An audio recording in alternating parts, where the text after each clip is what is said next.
Good evening. Thank you for coming out tonight. Before we begin our meeting, we have some business to take care of. The Honorable James H. Faison will perform the swearing in for Miss Jennifer Hanson. Judge Faison, I hand it over to you.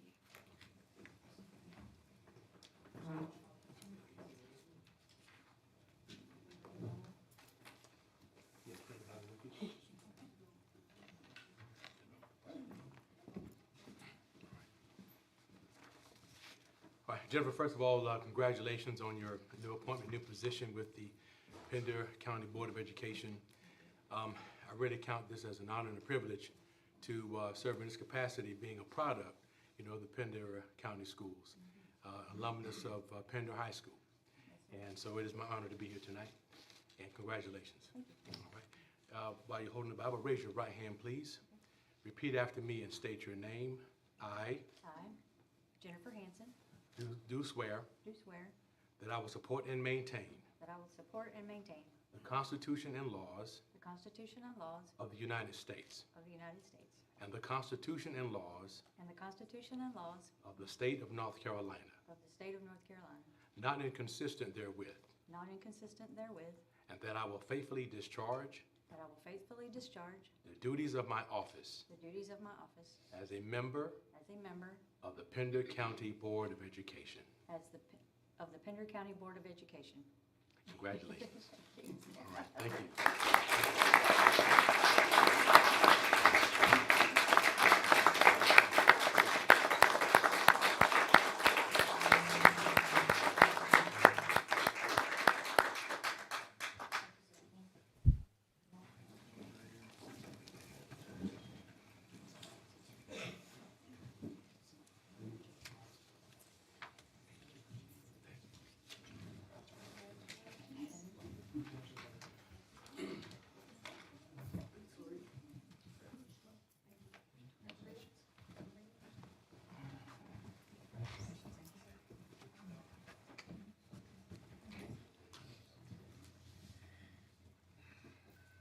Okay, good evening. This meeting of the Pender County Board of Education is now called to order. A quorum and a full board has been established, and at this time, we are going to have a presentation from the Penderley School's first graders via video. They are going to be giving us our Pledge of Allegiance and singing our national anthem and one additional song. So everyone, please stand.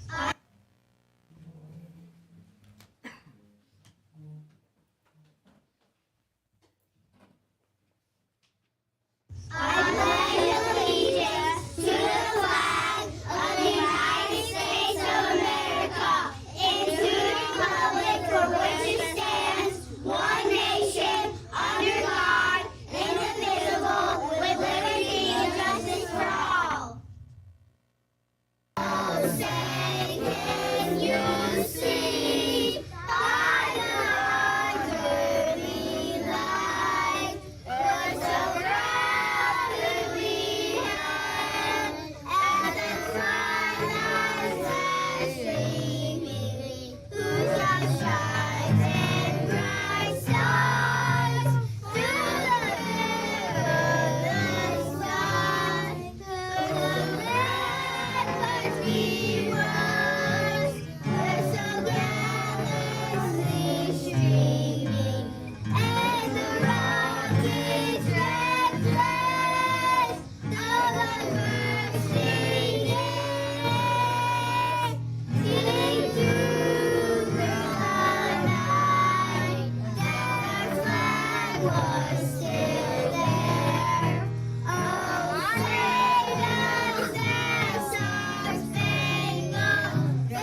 please remain standing. I'm going to call up Mr. Garner Akins for our invocation this evening.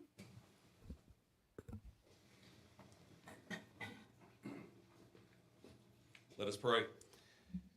Our most kind, gracious, and Heavenly Father, we thank you so much for this day. We thank you so much for this great opportunity that we have, Lord, to serve somebody greater, Lord, that we can serve others. We just pray right now that you will be with every person here, individually and collectively. Lord, we pray over this board. We pray, dear Lord, for the new appointees, and we just ask that you will guide their efforts, their thoughts, and the wisdom provided by you. Lord, as we try to serve others, to live a better life than we have lived to this point. We ask, dear Lord, that you will be and just give them a calming sense of peace that passes all understanding. Lord, we know they will face difficult times, and we know sometimes that they work so tirelessly behind the shadows. But Lord, we know that you hold them in your mighty right hand. And we just pray, dear Lord, that as long as they are doing the best of their ability unto you, the Lord, that's all we could ask for. We pray for mercy when needed, grace when it's extended, and understanding and forgiveness when we need it desperately. We thank you and love you, and ask these things in Christ's name. Amen. Thank you. Okay, everyone be seated, please.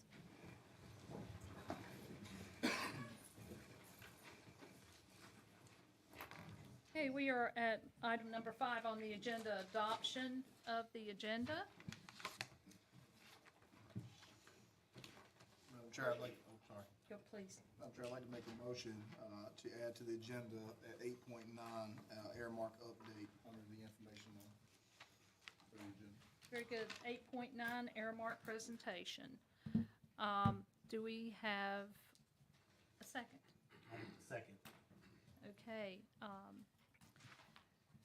All right, board members.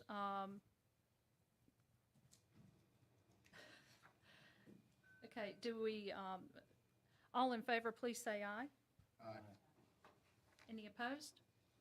Okay, that motion is passed. Thank you. As of right now, number 6, Mr. Finkbonner, I hand it over to you for recognitions. Thank you, Ms. Chair. If I can have Dominic Bates come up. Mr. Bates is our director of our Career and Technical Education Program. And he has a recognition tonight for someone within his department that did an awesome job. So I'll let you take it away. Thank you. Good evening, board. Thank you for having us here. If Ms. Denise Pollock would come up.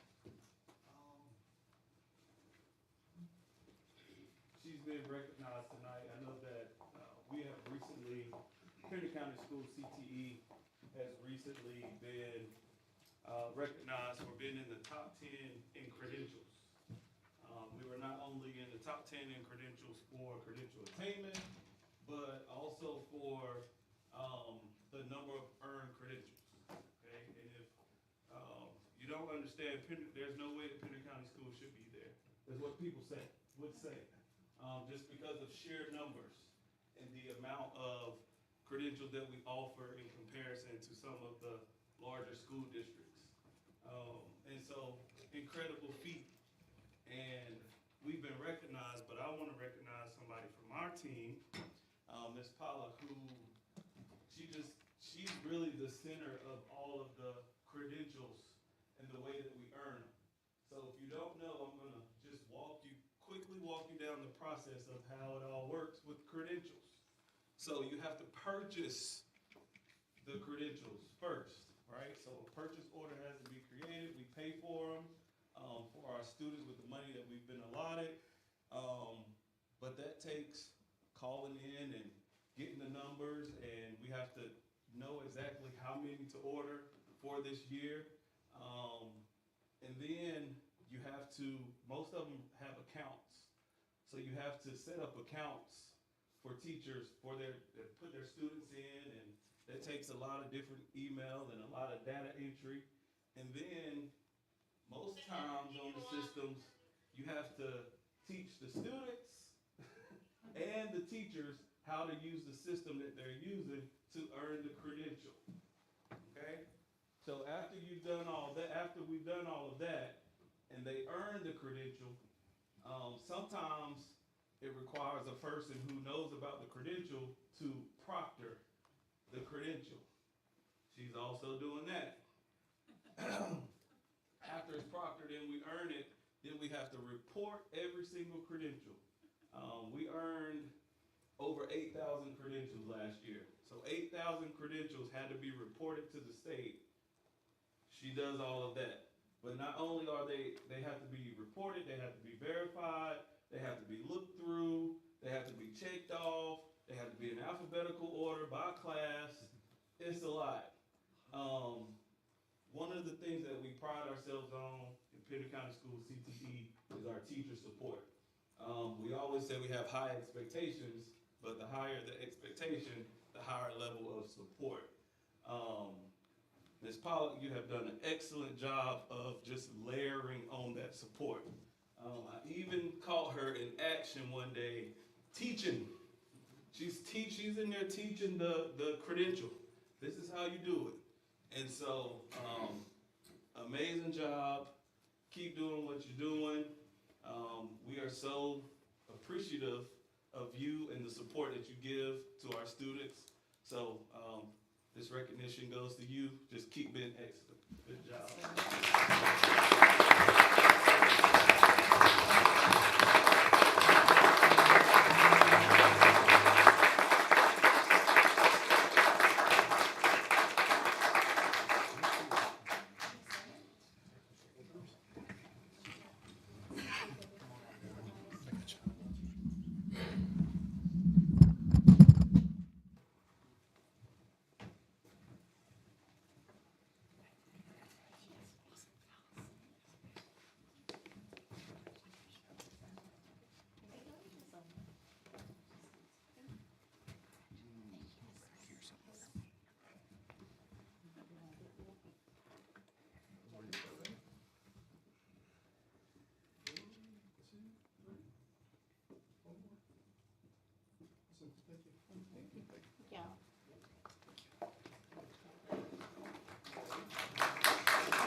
We have one other recognition tonight, which is a very special one. So I'll have Ms. Miranda Wells come up and help me with this one.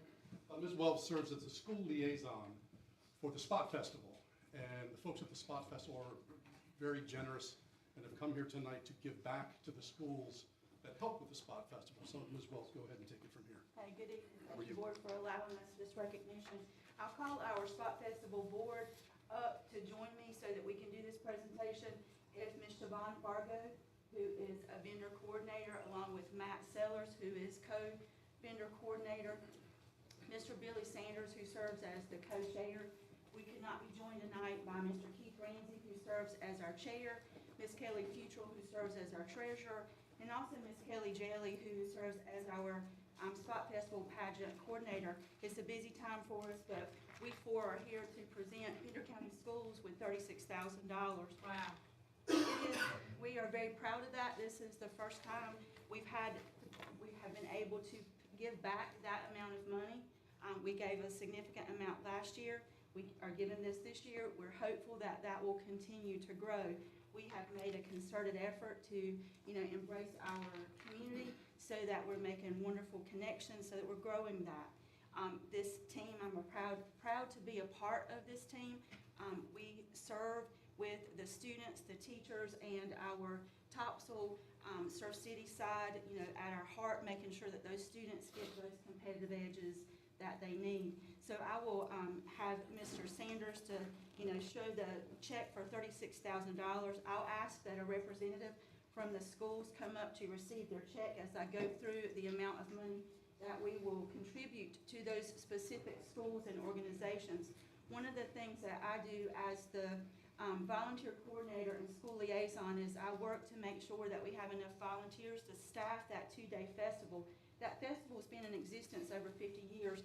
It plays a huge role in, morale in our community and just gives us a sense of who we are. And our teachers, our students, our administrators come out on those 2 days to give back. And with that, we're able to present monies based on the hours worked.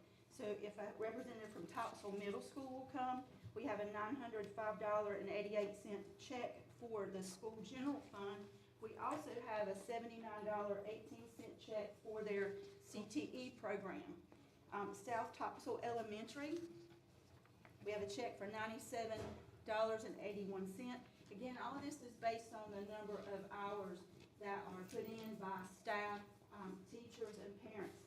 Surf City Elementary, $300.41. Surf City Middle School, $789.44. Topsail Middle School, the Topsail Middle School Science Olympiad, $83.83. Topsail Annandale Elementary, $135.07. I'll give this to Dr. Breedlove to make sure that it gets to that school. And then the rest of those monies go to Topsail High School. Dr. Sasser could not be here tonight, so he's asked Ms. Fargo and I to accept those checks on his behalf. I'll go through so that you know where the rest of that money is going. So Topsail High School tennis, $46.57. Topsail School General Fund, $149.04. It's kind of nervous to be up here. The basketball program, the girls' basketball, $3,066.95.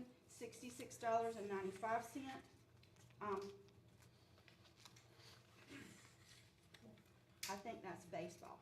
I think we have made a mistake. That's Topsail High School baseball. I'll have that corrected.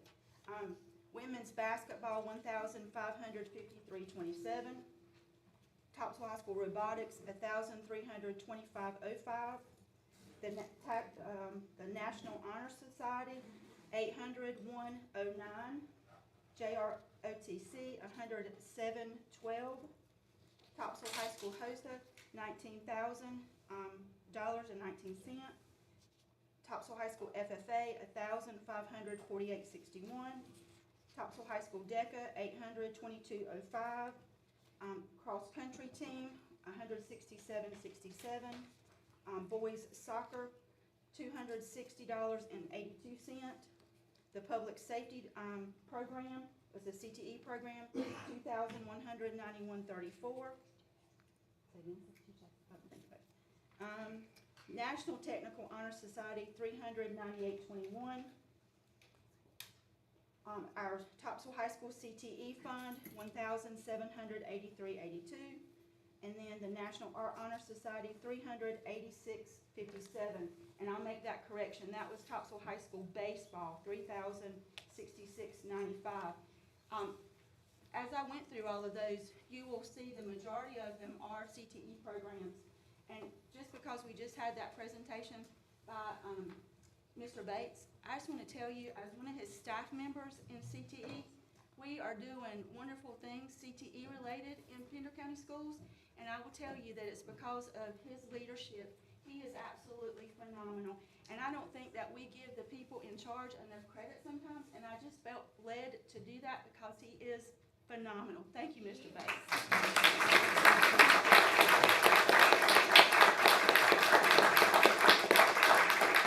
On behalf of the Spot Festival, we are excited to give this money back to our schools. Thank you. Thank you so much. Thank you.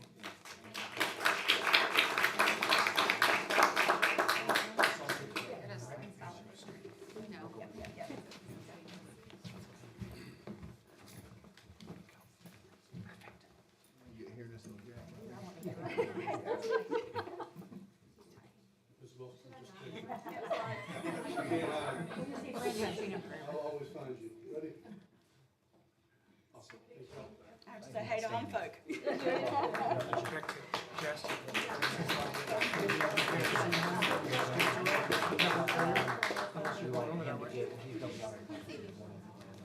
Be over that one, drop it off, if that works. We trust you. Thank you.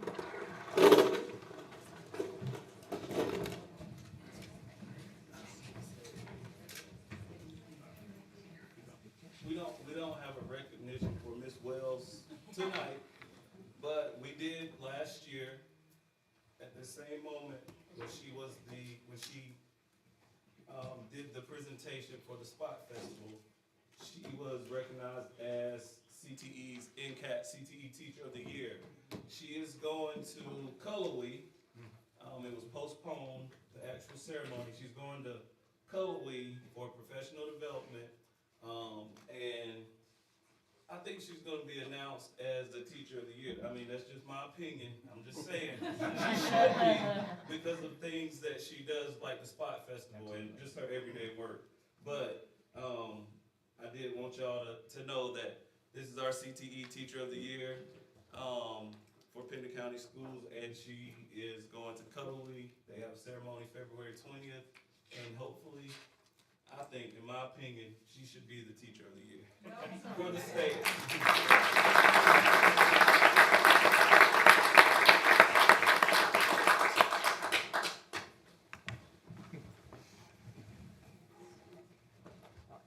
Thank you. We are at agenda item number 7, public comment. Mr. McPherson, would you read the public comment statement? Yes, ma'am.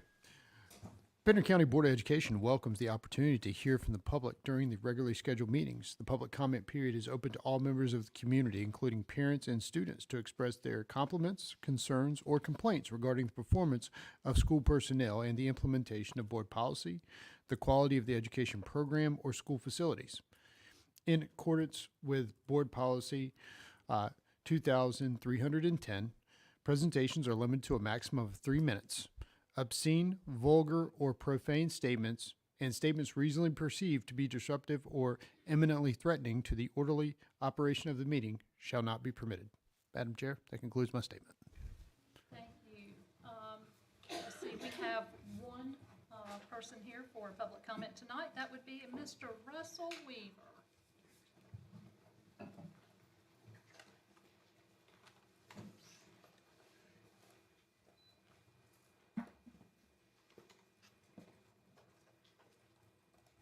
How you doing, sir? Doing fine. Good evening, board members. My name is Russell Weaver. I am the vice president of Topsail High School Baseball Dugout Club. Since July, the Dugout Club has raised over $25,000 but by obtaining generous sponsorships, donations, and putting on fundraisers. This amount does not include all the extra materials and labor that have been generously donated by local individuals and businesses. The money is used to maintain and upgrade Topsail's baseball facilities, a lot of which are safety concerns, purchase necessary equipment, and will help provide team meals for away games to the players. The Dugout Club covers these expenses because either the school or the county cannot afford or refuses to pay for them. The Dugout Club has met constant resistance from the current school administration when trying to organize fundraisers in the form of inconsistent emails between staff or going over a week with no communication at all in regards to emails sent. We are required to purchase necessary equipment and apparel through specific channels, none of which reciprocate support towards local businesses. Most recently, the current school administration has denied the Dugout Club from holding its oldest and most profitable fundraiser, the Super Bowl Squares fundraiser.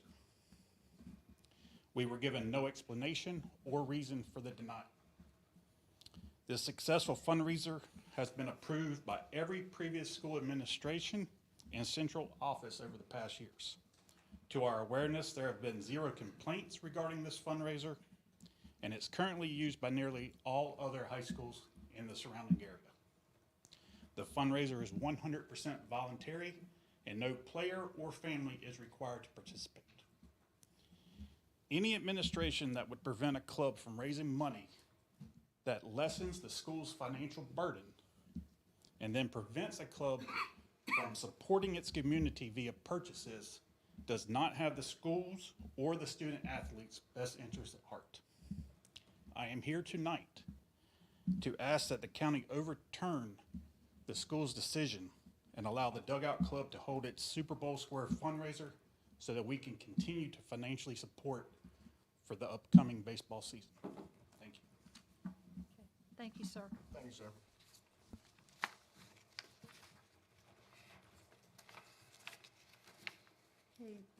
Board, now is agenda item number 8, 8.1, policy 4316 and 7340 update.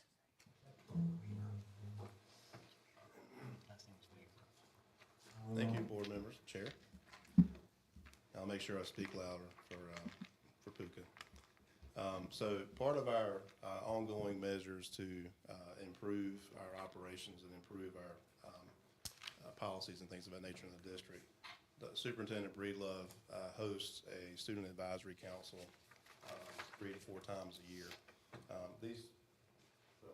This young lady, there's another one in the audience that didn't decide to come up. I'm going to call her out because I participated in a review last week of our policy. And what you have in front of you in your packet are proposed surveys that are going to be going out for public consumption. I'll draw your attention to, the first one is a staff dress code. That will not go out publicly. That'll be internal for review of our current staff dress code.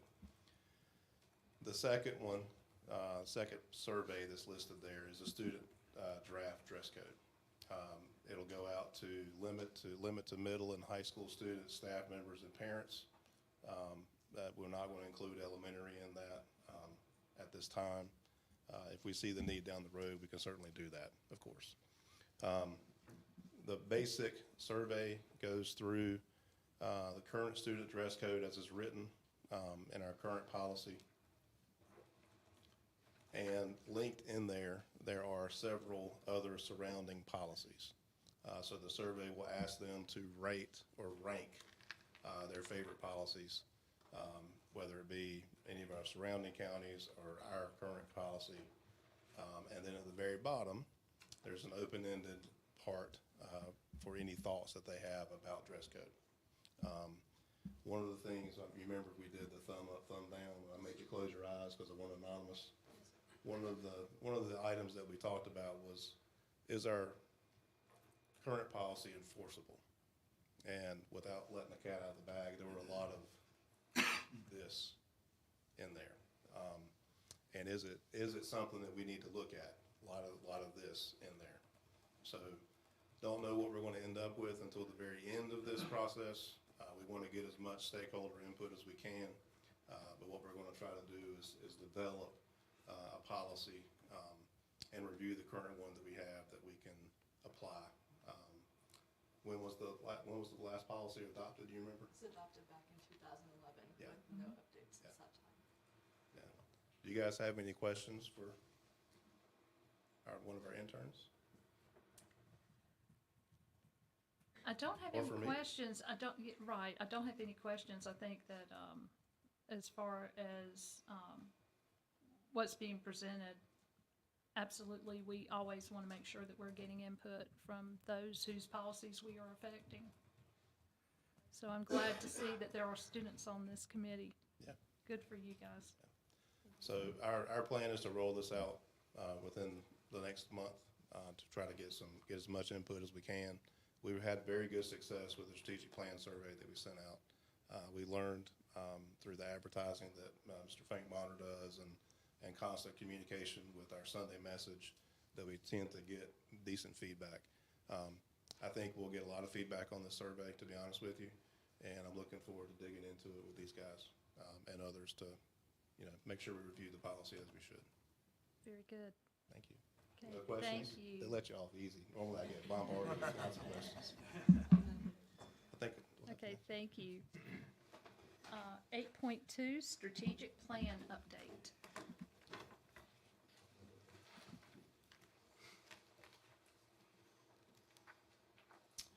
Attached, you'll find, so one of the tasks of the strategic plan steering committee has been to take the feedback that we've received from the surveys and focus groups that I presented the data to you earlier and try to come up with draft versions of mission, vision, and core values. So that's what they have done. We've also sent this out to the committee members again so that we can have additional input. If you will look at the draft, you will notice some components of the draft are color-coded. Mine's coming out now. So you can see, like, the very first thing under the draft vision, empowering each student to discover and pursue their unique, chosen, or desired. We want to make sure that we capture the right verbiage in there. At our next strategic planning meeting, next strategic planning committee meeting, steering committee, I'll get it right in a second, we will go through this set of items, fine-tune it, and send it out for further review from the community. We think that we'll have even more input from the community on the second round of input with focus groups and with surveys, because now they have something concrete to look at. Before, we ask very open-ended questions. What do you think? What do you feel? This is, what do you like about this? What do you dislike about this? What have we missed? So we think we'll have a good amount of feedback on this as well that will help us drive the rest of the process. So any questions about where we stand currently in the strategic plan process? We are on track to have this thing developed and ready for you guys to review. We should have these final drafts by the end of January to go out, starting in February. Any questions? Thank you, guys. Done. Thank you. Item 8.3, exceptional children update. Good evening, Board. Tonight we have an EC update, and I'm going to invite Ms. Kendi Walker, our EC Director, to come up and give you that. Good evening, esteemed members of the board. I'm here today to share about our Exceptional Children's Department. Thank you. So this is a pretty comprehensive list of the trainings that we've done so far. There was one training that I was supposed to do today with Aramark cafeteria managers, but we had to reschedule that. And that idea actually came from one of our parent meetings, because it was brought to our attention that maybe they didn't have the same awareness of disabilities as some of our staff. So we're trying to kind of elicit what other opportunities we can do so we can spread that knowledge throughout.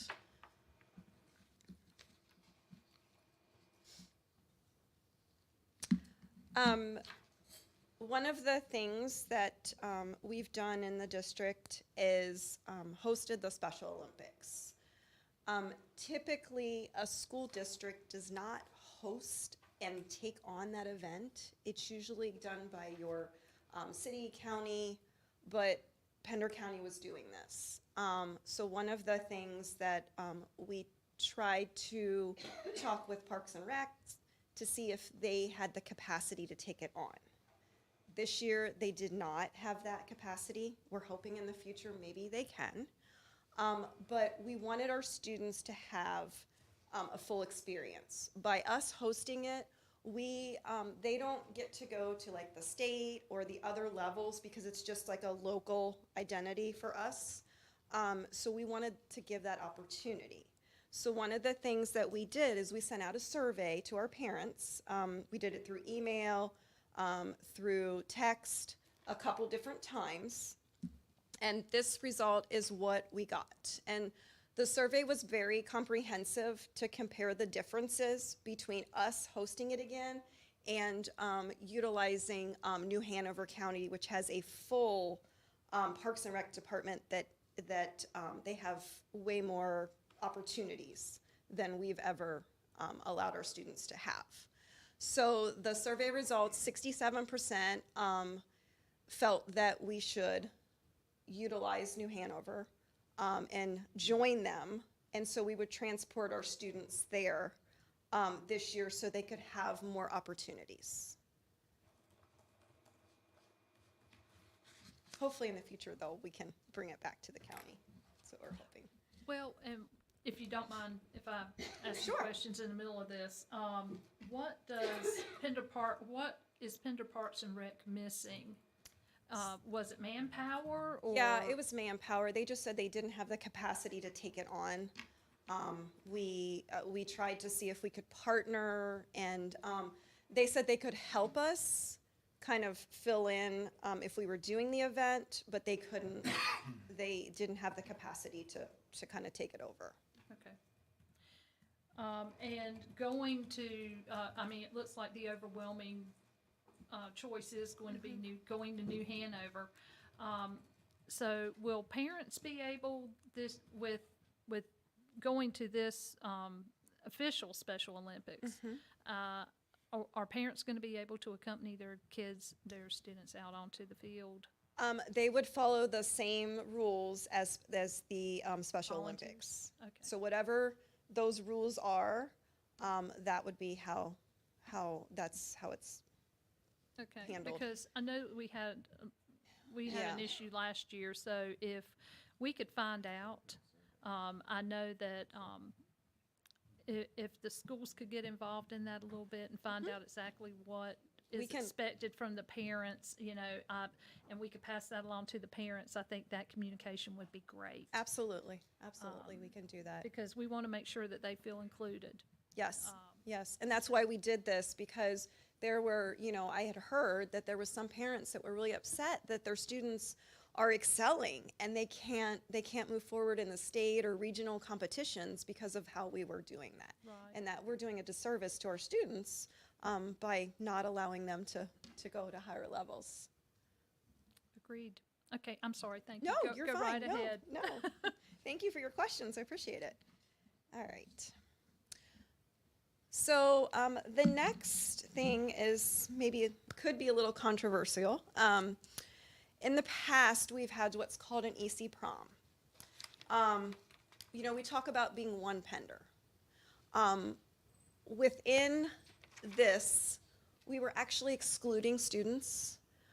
So we were saying, we were basing it upon Special Olympic kind of, if you qualify for this, you can go to this. So we actually were not including all of our students, and that's not right, that's not fair. Plus, one Pender, we want students to be included, we want students to be involved in the events at their school. We want them to be a part of that. So one of the things we've been talking, I've been talking to administration at the schools, is how can we include? What can we do? We have students that go to assemblies and we make accommodations for that. Why can't we make accommodations for students in prom or dances or whatever that looks like? So that's what we're focusing on, so that all students are included and together and learning from one another and being a part of something. So that's where we're going. We're not going to do that separate dance because it's not right for all students, and it's not fair that some get to go and some don't. So we don't want to promote that. The only thing I would add to that is, are we going to, like, 8th grade dance? Is this just going to be for prom, or are we going to try to promote, like, 8th grade dances? Any dances, or any events. dances that we have to be Right. fully inclusive of our EC population? Yes. Perfect, thank Yes. you. If it's headphones, if it's a sensory space, whatever that looks like, we just need to know how. Do we need supportive staff? Like, what does that look like for each school? Well, and that was my next question. Are we going to be requiring staff to stay after school and go to these dances? A lot of staff volunteer already, Perfect. so Okay. it's not a big ask. Okay, Yeah. thank you. Absolutely. All right, so the future. This has a lot on it. So I'm not going to read each slide, but I'm going to kind of go through. So these are things that we're looking at trying to do better. We know we need to make some changes. We know we need to make sure that our students are getting everything, as well as our staff. So one of the things is increasing training for general education teachers.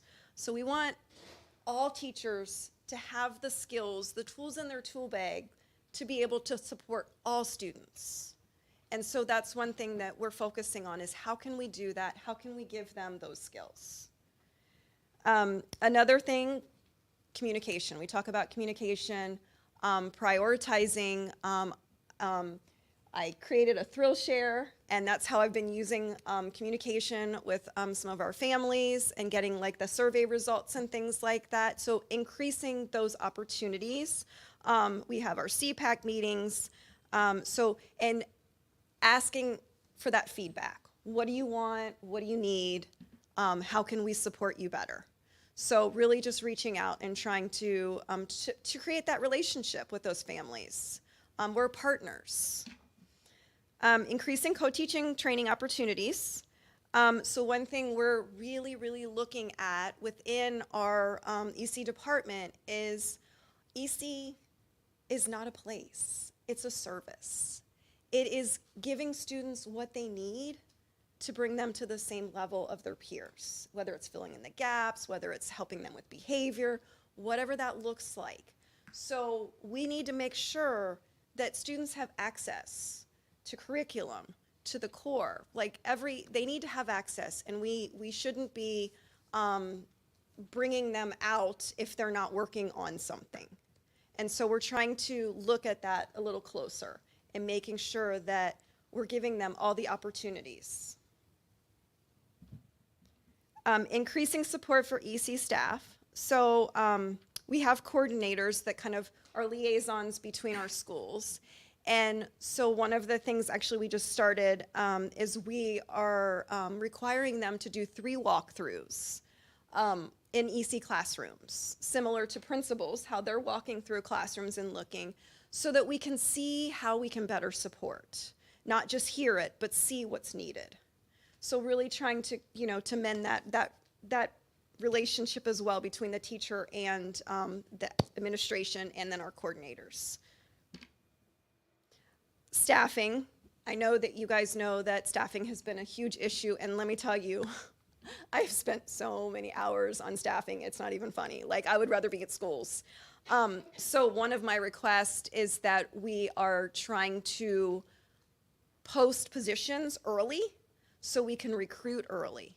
And we may not know, it may be to be determined of where we're gonna put that person, but if we can get some good applicants and kind of do some better planning where we're not using the contract services, which cost us so much, and that we have really good qualified teachers and not waiting to the last minute. So I want to be proactive on that. So that's one thing that we're also working towards. The last thing, we are doing a pilot, and I think there's been some misinformation. Rocky Point Elementary, we're doing a co-teaching pilot within our NC pre-K class. We have 2 classrooms. So what we've done is we've taken some students, and we have, the parents have met and agreed upon this, and they're going into the classroom. So instead of us just serving them, you come to the school and you get service on your goals, but you're not getting the classroom experience. You're not getting those skills. And one of the things we're hearing from our kindergarten teachers is students are coming in and they're not ready. They're missing these skills. We're working on goals, but not the classroom skills or that experience. So we're trying to do like a co-teaching with 2 classes. So how it looks is we push the students out of EC into the classroom, and there's students that are ready. They're doing actually well so far. And then we have a teacher and a co-teacher.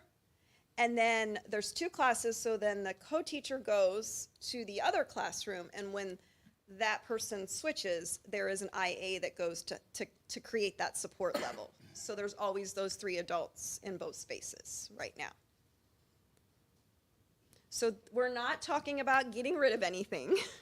Okay, so we have not reduced our amount of EC classes? No. Okay. We are just piloting to see how we can do better. We want to see how we can, give more knowledge, give more experience, better prepare our students so when they go into kindergarten, they're ready. So we're piloting to see how this looks. And we just started it on the 6th, so it's very, very new. But no, we are not planning, in fact, we're not planning on taking anything away. In fact, we're trying to increase our preschool. We want every student to access. If they have needs and they qualify, then they need to be here, and we want them here because we want to make sure that they have a great school experience. And I know this is pulling numbers, and I'm sorry to put you on the No, spot. you're but fine. About how many of our students that were in ECEC went on to this, This this the pilot program? 4 students. 4 students is all? Well, it's only at one school, Okay. so yeah. But How many were in the class there's total? the before that? ECEC class, so there's 2 students that did not because it wasn't It's not a appropriate good for fit. them. Yeah. Okay. I see a lot of, Oh, you're fine. The red light will light up. okay. I sub occasionally in EC classrooms in the high school, but I don't see anything here where perhaps we're reaching out to subs on how it's, best practices for EC students. It's just a thought. I don't know how that would go, but. It's a Good great point. thought. Like doing a training within our ESS community, absolutely. And those are the kind of things that I'm looking for so that we can do better. Absolutely. Does anybody else have any other questions? You said a survey was done earlier on. About how many completed that survey? So on that survey, there was 105 responses. And I sent it out 3 different times. One was email, actually 2 email and 1 text. About how, so you sent it out, you said 105 completed it.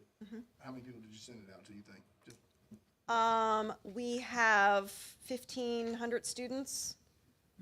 So, yeah, that's why I sent it 3 different times, trying to get as many responses. feedback? Absolutely, yeah. Okay, board, does anyone have any more questions? I have a question, I have a comment. Okay. I'm gonna miss I went to the Olympics last year. I'm gonna miss that small hometown feel of our Olympics. Yeah, I know, I Part mean, of- I know why we're doing it, but yeah. I'm gonna miss That's why I that. said I would love to get it back if we can, they didn't have the capacity this year, but really Parks and Rec should be, we're hoping that we can kind of work with them and really build that and bring that to the county, and so we don't have to go to another county. That was a fantastic event. I enjoyed that. And I would also, I think as far as my part, I'm gonna encourage, Parks and Rec to find out exactly what they need to, or, get in contact with them and say, okay, what areas do you need to beef up to be able to handle a county-wide Special Olympics? Because Right. I think this is important. It's not only that, but there are adults in our community that have Yes. disability, and they Yes. don't have anywhere to participate. No, they don't. So we're excluding by not having it, so, Agreed. yeah. All right, Okay, board, anything else? Okay. Thank Thank you. you, Ms. Walker, we appreciate you. Thank you. Okay, 8.4, Engineering and Architectural Services, RFQ. Hello, Mr. Good- Gerganis. Good evening. Good evening to everybody. So just some cool things coming out of operations that I wanted to get in front of the board to let you know, following last month, we did a facilities assessment. Those things I kind of get excited about. I told you I get excited about it. So just, I kind of want to update you of where we're at. So the first thing, I got 3 things here. Out of the, led by the Director of Construction out of our Operations Department, we're going to be seeking the RFQ for on-call architectural services. This is going to be related to lottery and Capital 4 funds. So these are, renovation projects within our schools that need some type of architect to lead us on through the design, planning, and implementation of that project. So just letting you know, we're working on scopes of work. That's going to come out here very soon to go ahead and start moving forward in that direction. RFQ for engineering services is also going to be coming out of our office, led by the Director of Construction. The engineering, obviously, is a little bit of a different path than using an architect to design and build some of our schools. Some of these projects are more structural related, whether it's replacement of a roof project, wastewater treatment systems, or some complex HVAC systems that may not be just a direct change out. So that's going to be coming out of our office here very soon, seeking some of those engineering services to support our needs and projects moving forward. And the last thing I have is just information coming out of operations team. You'll hear from Bordeaux, who's here to give you an update on the new K-8. A part of the soft cost that is on top of the GMPs that were delivered are things that Pender County Schools is going to be bringing to the table. This could be FF&E, furniture, technology needs, playground equipment, to include commissioning services. So an RFQ went out for the commissioning services of the new K-8.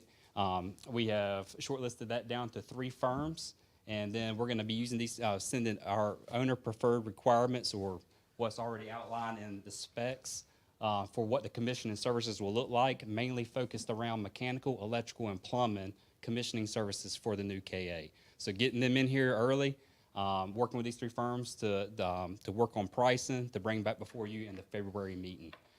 Whereas, you know, our construction team has helped kind of identify what that cost is. Hopefully, we're projecting that it's going to be around that estimate. We'll find out here soon in February.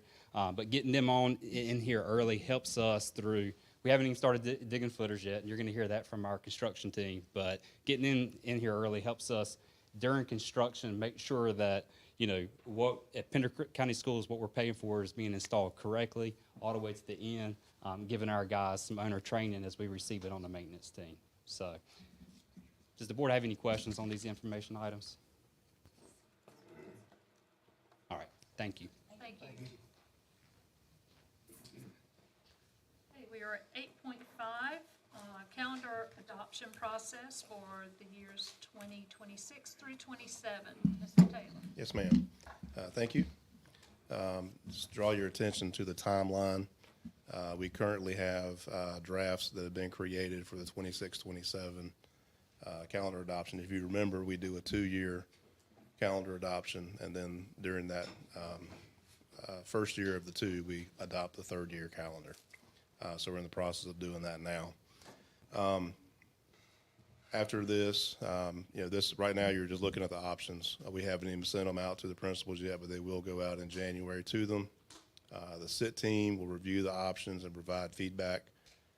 And prior to the 28th meeting, SIT teams will submit their votes for calendar options based on the feedback received. Community survey will occur in March. And then beyond that, April board meeting will be the adoption of the calendar, hopefully, if all things go as planned and we don't have any hiccups.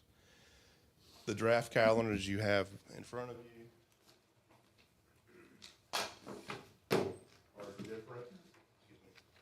are different than the ones that we've had in the past. The calendar options that we have currently listed there for your review, and which will be sent out to the principals shortly. These calendars have doubled our bank days from 5 to 10. They have increased the number of instructional hours from 156, and if you remember, you have to have 1,025 hours. We use the hour component to be able to do that. So they've increased from 1,056 hours to 1,087 hours, which gives us those additional bank days.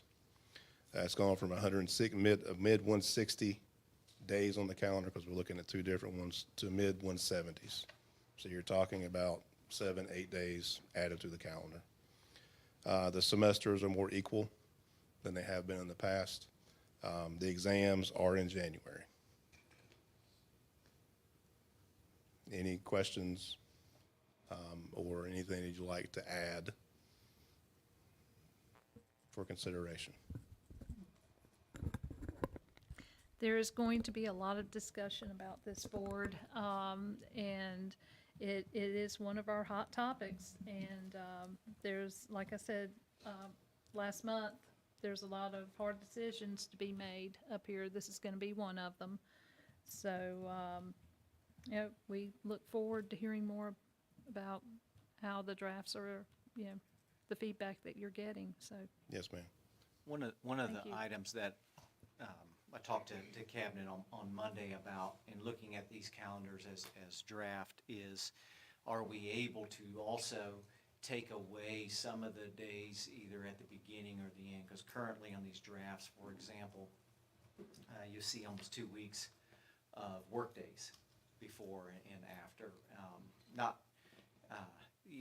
they're all important, but remember, we have 215 days that teachers have to work for the pay scale and all that to work. So what we end up doing a lot of times is pushing those work days in the front and on the back end rather than throughout the semester. And one thing I've charged our cabinet and team that works on these is to spread some of those work days out so that, for example, in our elementary schools, going back to the days where elementary teachers have a day or 2 days where they could sit down and meet with parents during the school day and have parent-teacher conferences, or work days right around the end of the quarter where they can grade and just have a chance to breathe and get caught up before we start back. You know, in our current calendar, those days don't exist because it's so short and it's condensed,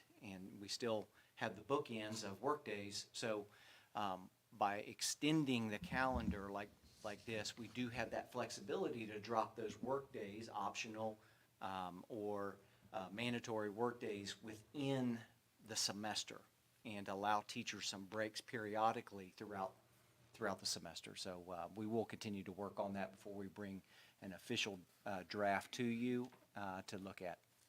Okay, thank you. If you'll notice, just to piggyback off of Dr. Breedlove, if you have the calendar in front of you, blow it up so you can see it because it's kind of small. That's color coded, so the calendar, the squares that are tan and green are considered work days, and you'll notice that those are scattered throughout the school year, typically right around end of quarter times, so that we can get report cards ready. Also, a component of that, which I think Dr. Breedlove was going to mention, maybe didn't, is the amount of professional development that we have in the district. It gives us more opportunity to be more diverse in our professional development and actually have more days built into the calendar during those crucial times of the school year before the beginning, or excuse me, not at the beginning and not at the end. So it gives us a little bit more time to do those as well. Okay, Thank thank you very much. Madam Chair, I do have Yes. one quick question. Just, Yeah. each of the proposed draft calendars do comply with the calendar law. They do. They do. Only question I had. Thank y'all so much. EdNC came out with this interesting tidbit. EdNC came out, Brandon, you may have seen it, but they're in long session now, and there's a proposal on the floor for us to have more calendar flexibility. So we'll see how that all pans out, but I'm not holding my breath, so. Indeed. Well, and one thing, there are counties out there, there are districts out there that are breaking the law. Yes. By pushing their start date earlier so they don't have that compressed first semester. Right. It's tough decisions, but I would like us to stay within the law. Yeah, interestingly enough, the if we EdNC opinion and what we brought before them would line up with all community colleges. Right. So that would allow us to be a little more creative on exam times if they were to do that. But It would make as our I job said, a lot easier on this yeah, decision, it's a that's wait for and sure. see kind of approach. Okay. The good thing is this calendar is 26, 27.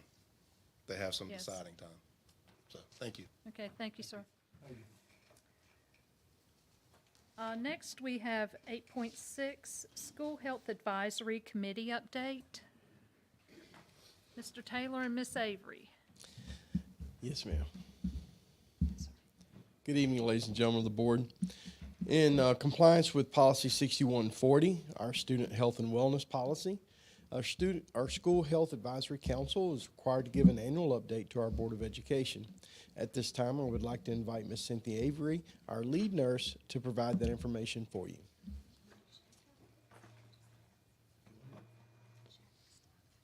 This is the update for you. Hi, y'all. I'm Cindy Avery. It's nice to see some new faces up here. Appreciate being here today. Yeah, last year it was kind of fun. I did my first state of the services, I like to call it. So here, again, this year to kind of give you some more information about what we do, and basically the nurses. I hope you have access to the slides because I'm not able to go through all of them as much as I would love to. I was told I had to shorten my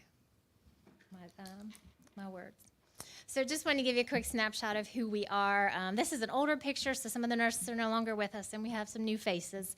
But the combined true numbers right now is we have over 320 years of nursing experience, all of us combined, and 140 years of experience just in school nursing with our nurses that we have on staff. Thankfully, we're up to 18 full-time nurses. We have a part-time nurse, somebody just dropped down some hours. And this year we had some funds left over from some of the COVID money, I guess you could call it, that we have 2 nurses helping us out with some of the schools that are a little bit busier just until the end of the year, until those funds are gone. We have 1 nurse who's contracted, again, through these extra funds that we have available. She's able to be our nurse just for the Pila school. Pila has not had their own nurse. And we just weren't able, again, just not enough bodies to give them 1 person exclusively. And they've really appreciated having her available to them. And she's also going to be helping with our teaching initiative and going into the classrooms in all the schools to helping us do a little bit more education. So again, those numbers equal 1 nurse for each school, and we do have 2 at Topsail High School because, again, it's just such a big amount of kids there. I do have my own school caseload, as well as taking on the lead nursing role. We all have a bachelor's degree, and 12 of us so far. We're all nationally board certified, and the newest nurses are going to be taking their exams this summer. So all of us will be nationally board certified school nurses.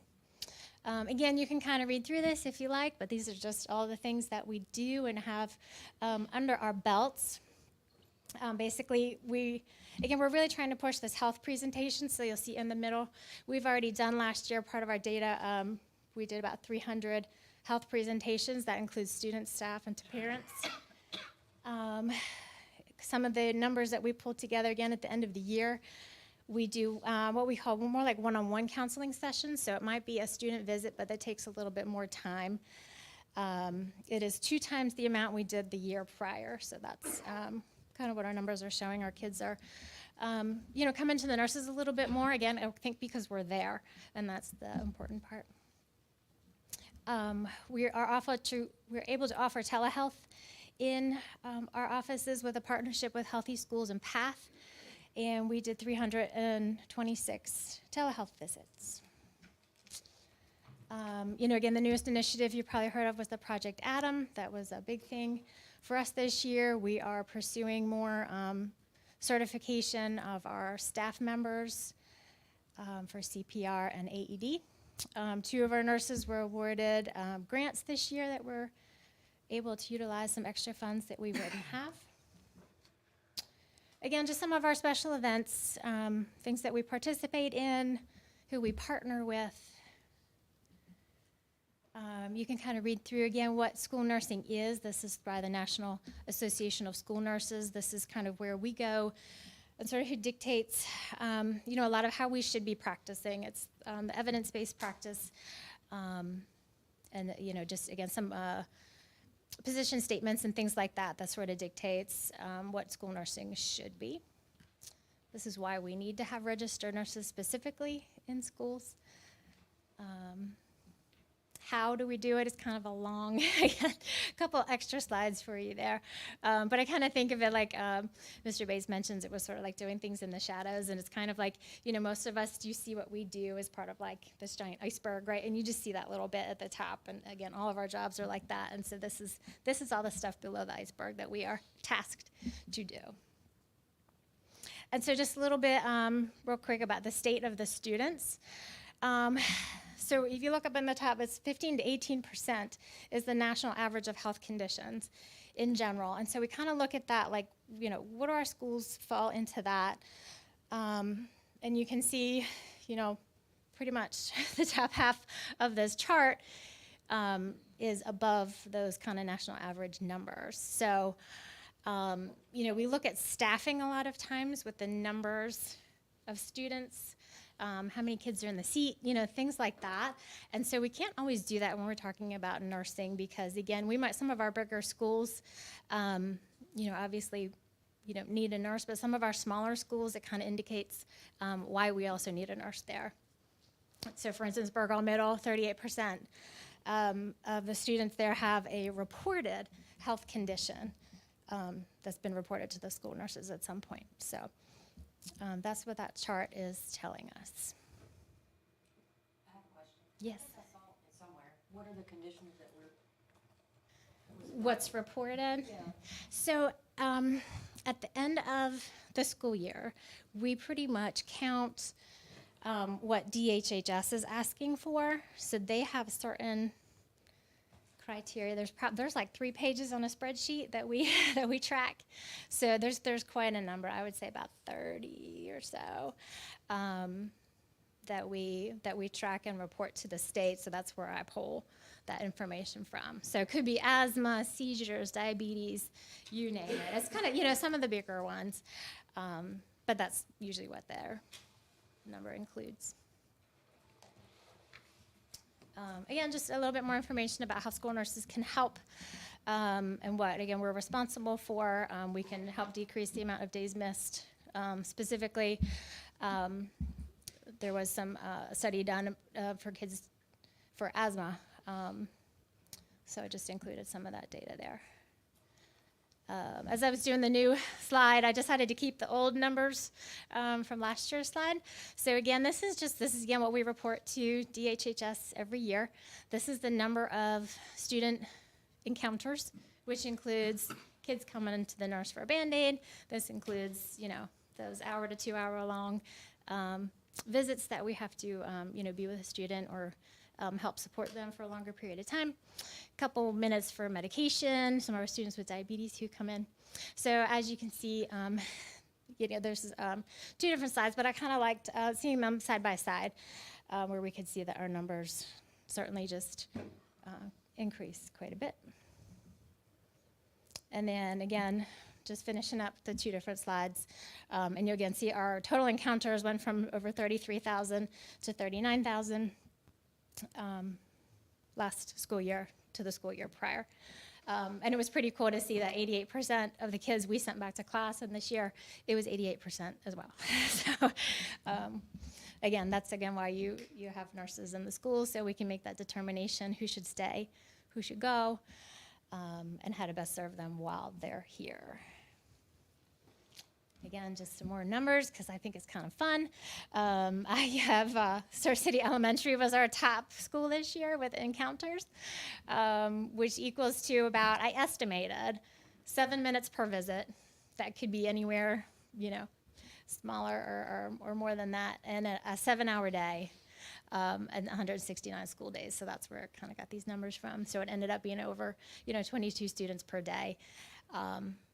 As an average, that's probably one of, a lot of days that seems like one of our days that we don't see a lot of kids. We see up to 40, 50, 60, 70, 80 students each day. So this is one of my favorite things too. Who want to talk about 120% return on their investment? That's a pretty good investment, right? So I think everybody should sign up for that. There's a CDC study that was done, and for every $1 spent on school nursing, society on a whole saves $2.20. So I would say that's pretty good in my book. Again, just touching on some things that we do and we can help with. And kind of our goals for this school year, and specifically last school year, the goal was to train all first responders in our schools and have them actually be CPR certified, which again, just kind of gets to that other level. And we did complete that goal, and we are going to be pushing out more trainings for our staff. Again, we're just members of our school safety teams, any IEPs that might be health-related, 504s. Again, just advocating for safe school nursing. and pushing out more health education and teaching into the classrooms. And every child deserves a school nurse at their school. So that's kind of my quick and simple. I have lots more numbers and more things I can share. So if anybody has any more questions or anything like that, you can certainly reach out to me or let me know anything you got today. I did have one question. So the nurse, who is servicing Pila? Is that the nurse from Cape Fear Middle? In the past, we had the nurse from Cape Fear Middle servicing Pila as well. This is our newer contracted nurse. Okay, good. So she is there at the Pila site. Okay, is this full-time? It is full-time until the end of this school year, but then that position will be gone. I like it. Thank you. Yeah, you're welcome. Thank you. Let me ask you a question. Since you told us about it, there's no vote. What has changed from last year? What has changed and specifically what are you looking Is there for? anything you'd like us to do to change anything? Oh, that I would like you to do to change anything? Well, I would say, we are pleasantly surprised, or not surprised, but pleased to have the number of nurses that we do have, that, that was allocated funds specifically for nurses, and we appreciate that. So right now, I think, again, kind of the support that we need is going to be things like, that CPR training costs a little extra funds that sometimes isn't already allocated.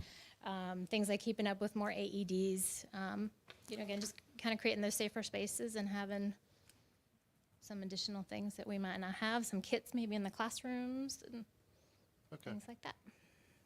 Just don't, anytime you come for information, that typically means there's no vote, but just when you need something, tell somebody. I will. That's what I'm saying. So All right. I appreciate that. that's, sometimes people are afraid to say what they want. Got you. All right. Well, I appreciate that. Yeah, today was just kind of more information sharing, and I would be glad to. Because our nurses are incredibly important. And So what we might need in addition. I appreciate that support. Yeah. Just always go up the chain of command, but I mean, Will do. Okay. if you tell them something, it will get in front of us if you need it. All right. The worst we can say is no. so. Exactly. Exactly. All right? All right. Thank you. Thank you for that info. All okay, right. thank you. Okay, 8.7 K-8 update. All right, board.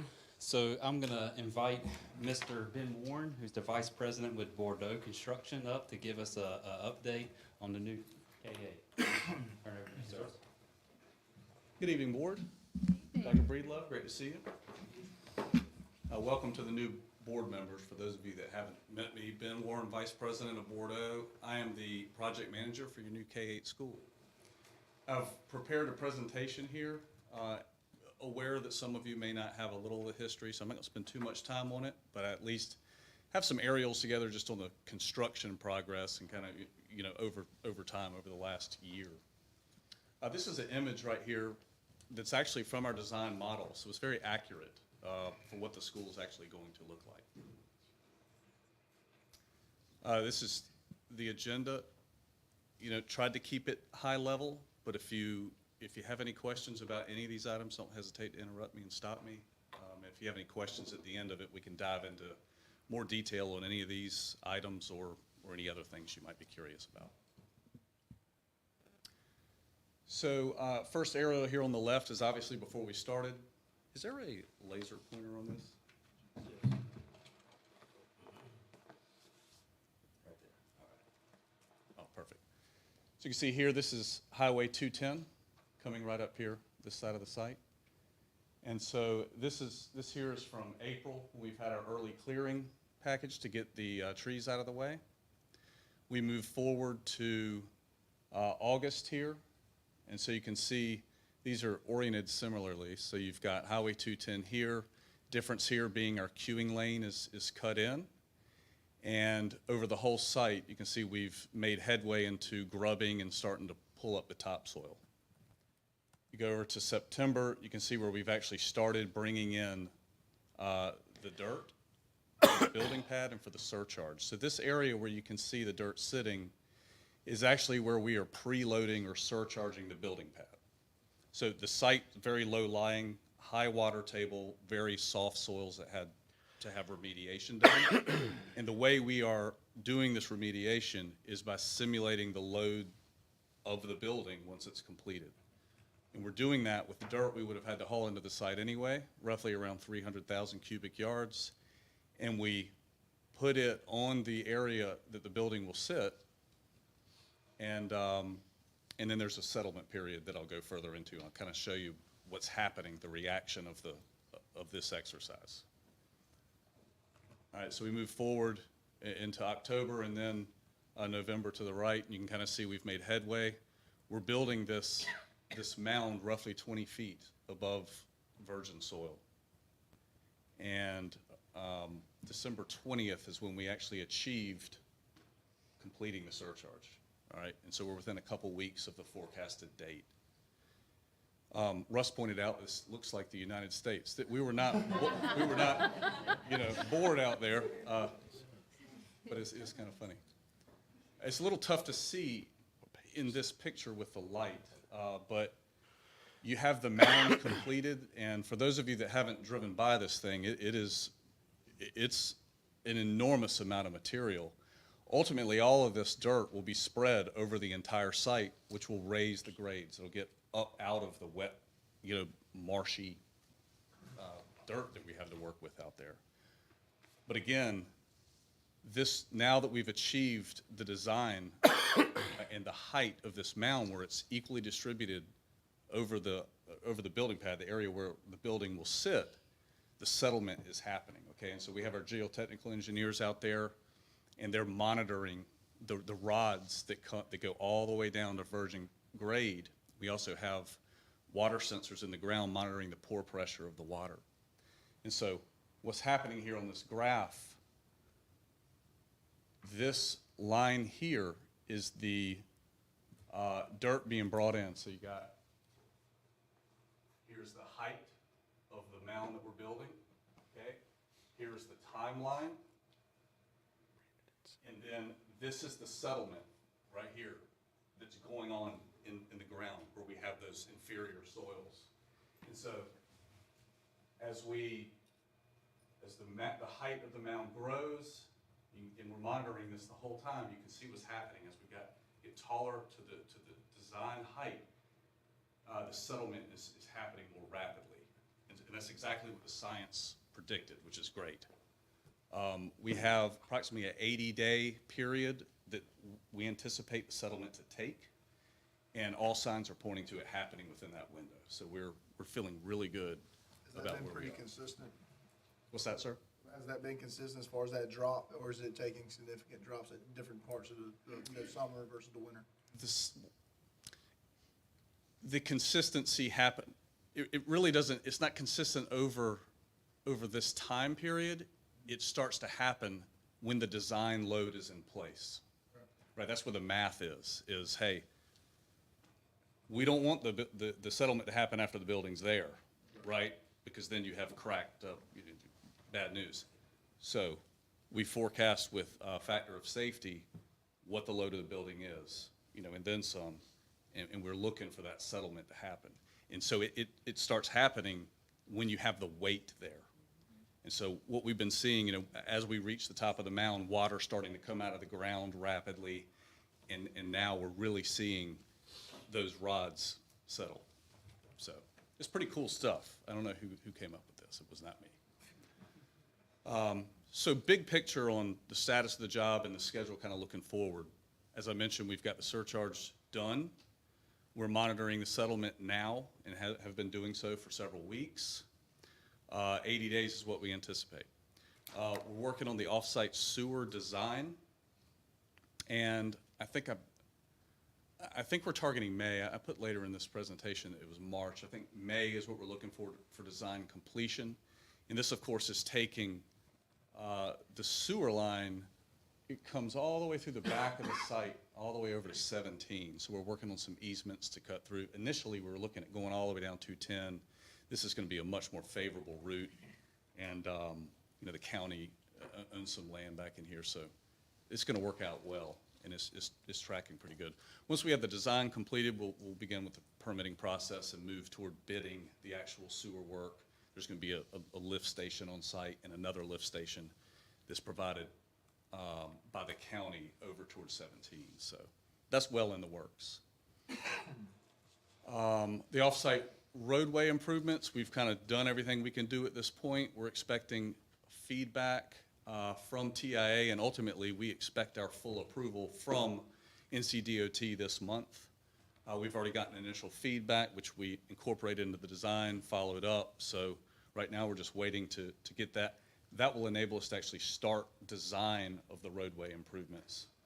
And that, of course, has to happen before we can get all the permitting that happens subsequent to that. But none of this is slowing down what we're able to do on site. Really, that's limited to the roadway itself. So yeah, I mean, big picture, we're looking to start building foundations right around the 1st of April. Substantial completion is just over 2 years after that, in May of 27, and final completion 2 months after that, summer of 27. I did a little overlay here, so this is looking at it from a different angle, but oriented such that you could see our overall site plan next to it. So you've got this is our queuing lane, so this is the main entry into the site, and we'll have 2, possibly 3 queuing lanes to hold traffic for pickup and drop-off. It'll happen both in the front and on the rear of the school. So you can kind of see here's the queuing lane. And this is where our parking lot will sit. In the middle of it, we've got some overflow parking. And again, where the mound sits is where the building is. This is a jurisdictional ditch that runs through the middle of the site that classifies as a wetland. So we're unable to disturb this. Really what this does is it separates the bus parking lot and the sports field from the building. So you kind of have two sides of the site. Here's the ditch. Here's all the sports fields and bus parking. We've got a concessions building out here, and then the building sits here. And you really see it taking shape. Once we do get started on building foundations, we'll be able to dive into the various wings. And just for your information, we're going to be starting on the center of the building first. So you've got main entries for both the middle and elementary school sides. You've got the main gym. You have the kind of multi-purpose in the kitchen, all the plant, the main mechanical rooms, service yard that has your transformer and your emergency generator and your chillers is all back here. So we're going to get the middle of the school started first. We're going to take the center of this mound out first and get the dirt where it needs to go on site. That'll enable us to get kind of the primary mechanical, electrical rooms, all the building systems were just heavy underground, rough in. That'll enable us to get that stuff started early. And then we'll move over to the middle school side from there and finish on this side of the site with the elementary school side. So, any questions on any of that? Hopefully I'm not going into too much detail for you. Most all mine. Good. Permit status, real quick. So Pender County has been fantastic to work with. They've just flat out stated this is highest priority that we have going on, and they've done great, helping us get through everything we need.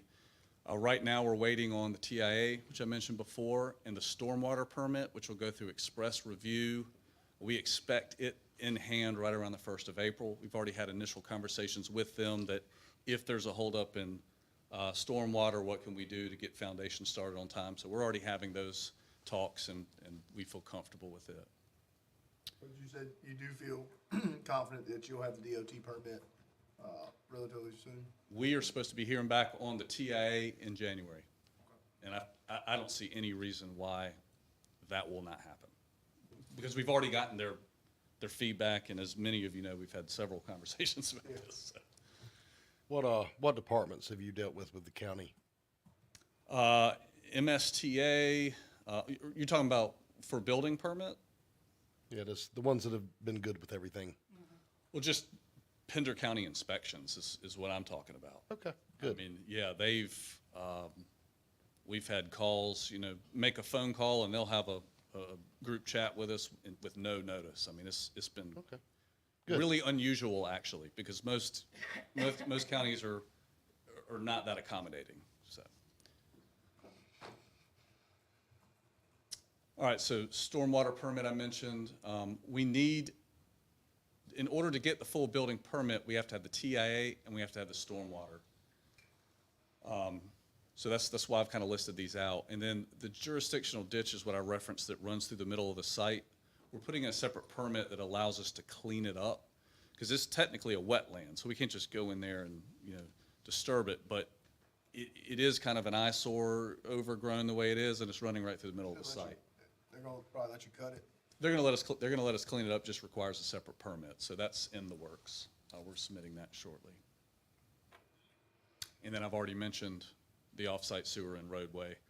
The permitting for those obviously happens after the design is complete, so those are still out there. Project budget, so it's $130 million just over contract.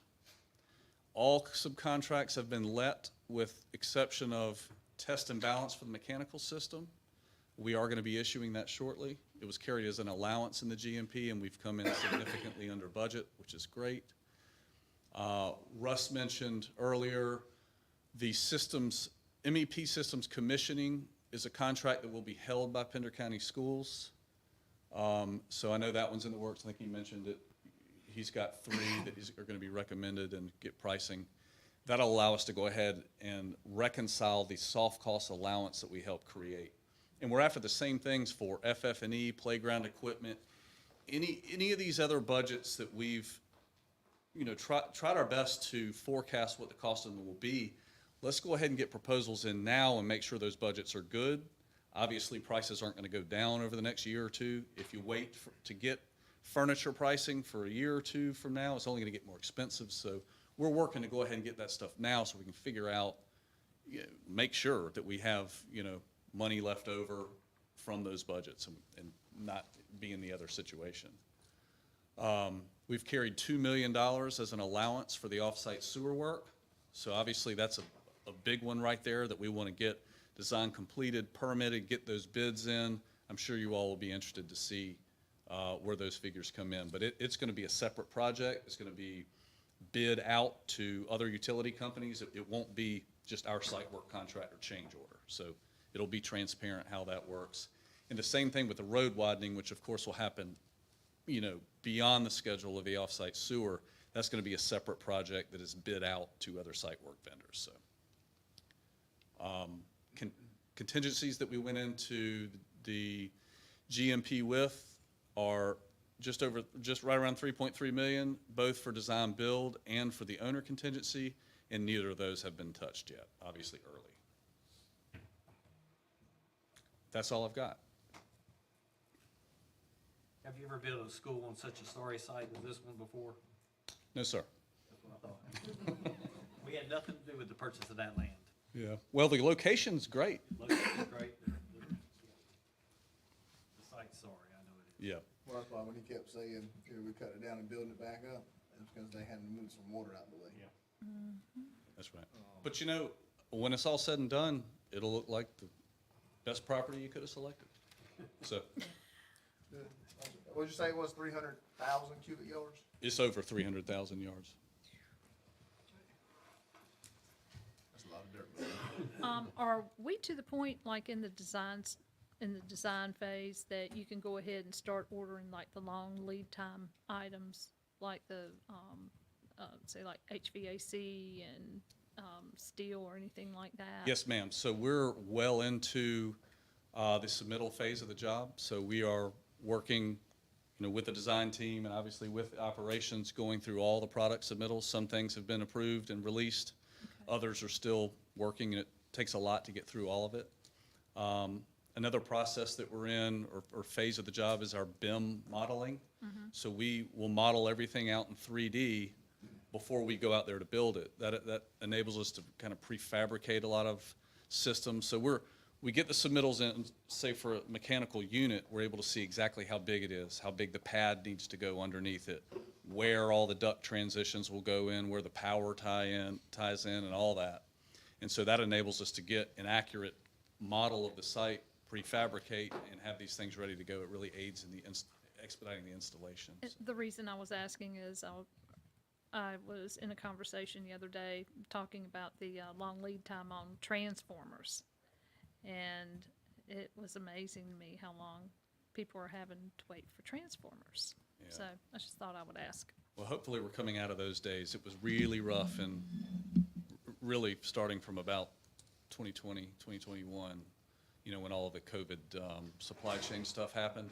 And we're still coming out of it, and mainly with electrical components, because there's just so many parts and pieces and so many suppliers of these things. Right. So, yep. Okay, thank you. Thank you Board, all. are there any more questions or comments?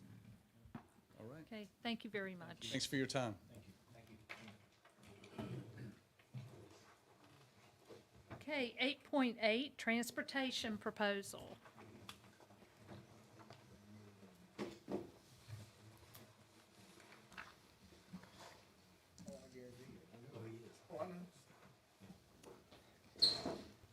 Board members, good evening, and thank you for allowing me an opportunity to speak to you tonight about something that's impacting our school system for quite some time.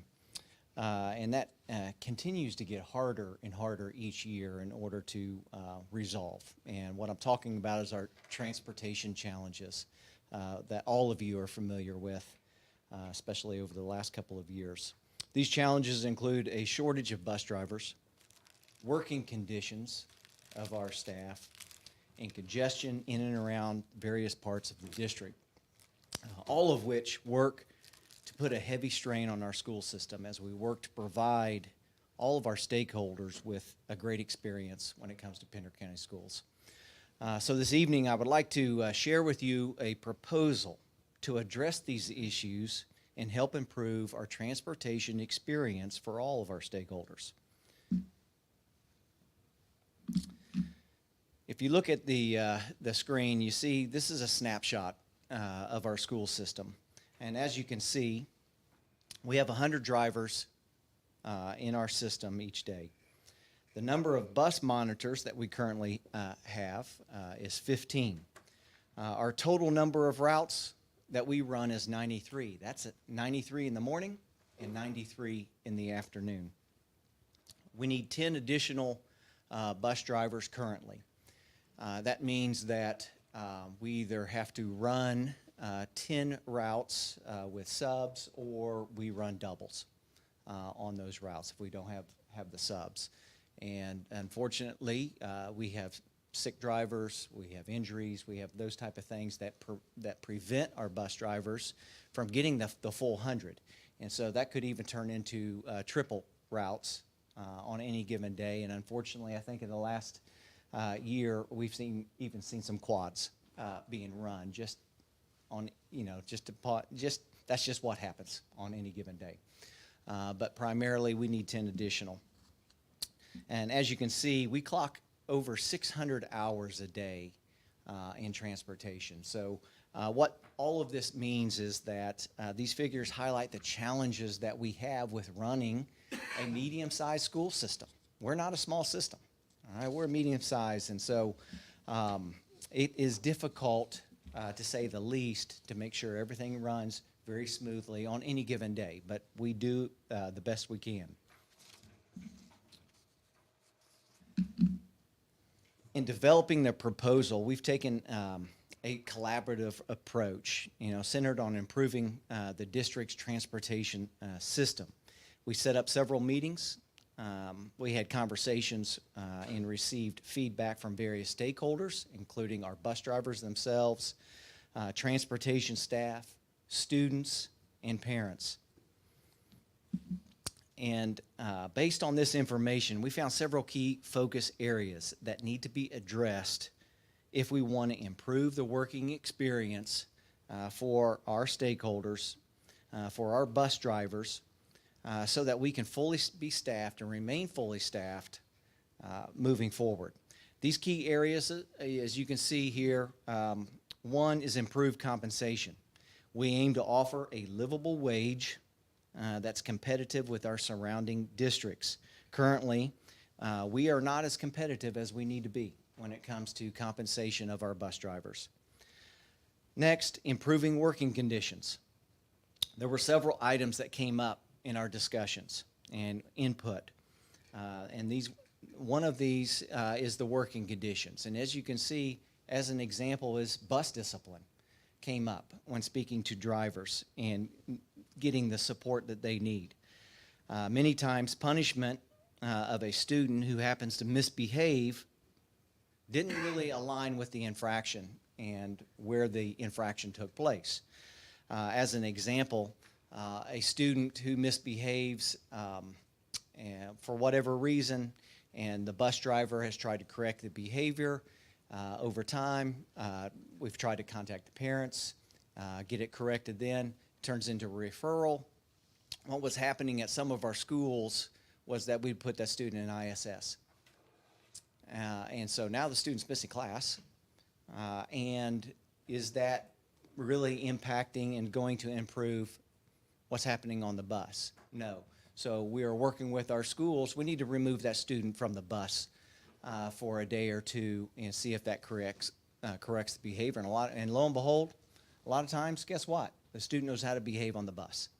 And so we are digging into these types of things to try and improve the overall experience of our bus drivers and the other students on the bus as well, and correcting that behavior and so that the infraction meets, the discipline meets the infraction. In addition, school access of our bus drivers. We found out that many of our bus drivers didn't have access to our schools, and so between routes trying to do the human thing, use the bathroom, for example, and they could not get in access to they had to walk all the way around the building, try and get in a front door and do that sort of thing. These are our employees, and so being able to make sure that their badges work in all of the schools, but subs, for example, that serve in different schools, and just opening that badge up so that our bus drivers do have access. K2 tags. Kindergarten through second grade, they have tags on their bags if they have a sibling that they can get off at the bus stop with that sibling.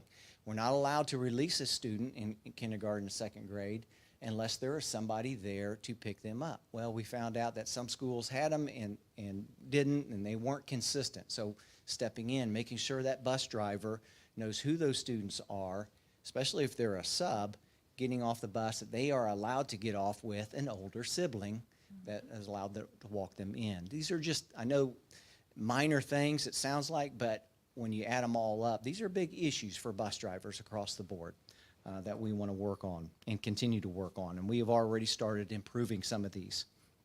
Also, safety and communication. Do you realize that our buses do not have bus radios? None of them. We rely on our bus drivers to have a cell phone. And that is not effective at all when it comes to communication across our transportation plan. So we plan to implement a radio system to improve communication and administrative support of our drivers across the district. For example, and this happens all the time, let's say that I'm the bus driver for Burgall Middle School. If we had a radio, well, the way this would go is that Brian Allen at Burgall Middle, all right, he would say, "Hey, Brad, this is Brian at Burgall Middle. Do you have Scott on your bus? His parents came after school. He's supposed to be a car rider. He's not there. We're just checking to make sure he's on the bus." Instantly, "Yes, I've got Scott." "Okay, great. Make sure you just drop him off at home. The parents, they said that they'll pick him up when they get back to the house so they go on to their doctor's appointment or wherever it happens." That happens all the time. Now imagine you don't have radios, trying to get up with the bus driver who's not answering the phone because they're driving the bus, or cell service is not working. Something as simple as that now is an ordeal, because did the student just walk off campus? Did they not get on the bus? And so everybody's running around trying to get a hold of the bus driver. Now imagine if we had a real emergency. A bus breaks down 6:30 in the morning, it's 20 degrees outside, and they're on the outskirts of the district with a handful of students on the bus with no way to communicate back with transportation and others. Or there's an accident or something like that. So bus radios is a big deal. for our school system, and we are making a proposal to be able to place those radios on buses. Bus driver mentors, just like we do with beginning teachers, having mentors to take on new bus drivers or subs to be able to talk to each and every day, rather than having to go to Miss Yarborough, Mr. Overton, or on up the chain that way. Just having a comrade to speak with. How do I handle a bus discipline issue, the ins and outs of driving. And then lastly, route and schedule efficiency. In the coming weeks, we will be coming back to the board with a 3-tier model for our school system and ask for. Certainly, that is in order to support routing and scheduled efficiency for our school system, to optimize routes and schedules to support transportation and reduce congestion and improve how we get students to and from school each and every day. Improving those 5 areas will help our system attract and retain high-quality drivers and ensuring that we have a safe and efficient transportation system for our students and staff. On this slide, you'll see a financial impact to the request. It's not everything, but this is the start. And primarily, these are wage increases and the cost of radios. The wage increases, if you see the slide, you see the bus driver wage increase of about estimated $270,000, and a bus monitor increase that gets to about $61,000 system-wide, in what that increase would look like annually. Also, the purchase to install radios is an estimated at about $400,000.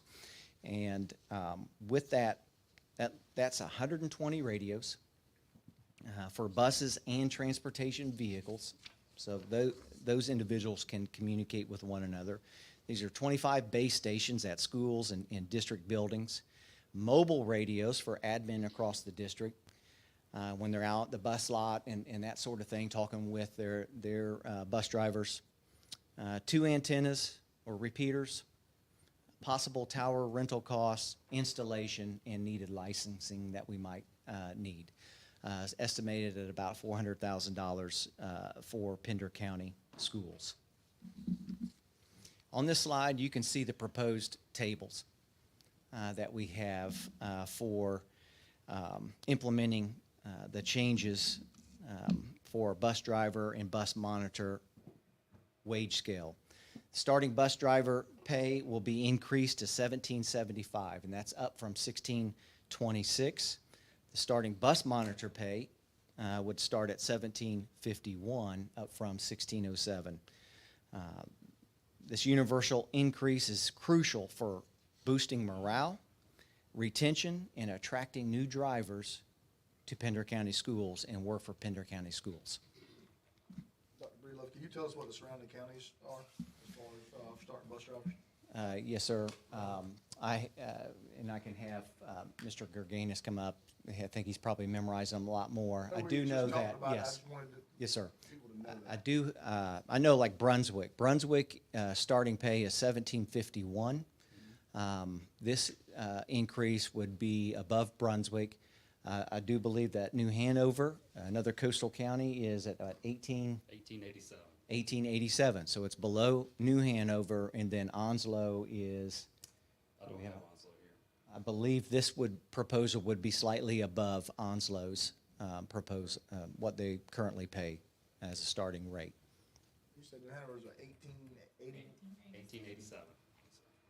So we feel really good about this. This is a big step for Pender County schools, and we do believe that this would allow us to be extremely competitive across the system, where people will want to work for Pender County schools and drive our Pender County schools. The timeline. January, February, certainly you can see there we've gone through the focus groups, the input sessions, and we're currently in January, looking to take this before the Board of County Commissioners in February and be able to present our request. Certainly looking forward to that and knowing that this would be once again, a big step for our Pender County schools. And if we are granted permission to move forward with this by our county commissioners, we would implement immediately. Any questions? Kevin, would you come up for a minute? You'll know the answer to this, because you were here. Put me on the spot now. It's not bad, I promise. In Hurricane Florence, when you were on one side of the county and Dr. Hill was on the other, and Todd Blumenreich was somewhere else in between the two and all this, how did y'all get up with each other? We really didn't, to be honest with you. Occasionally you can get a cell phone signal, but it was hit or miss. So you realize that provided the repeater stays in operation. Right. This may help with that as well.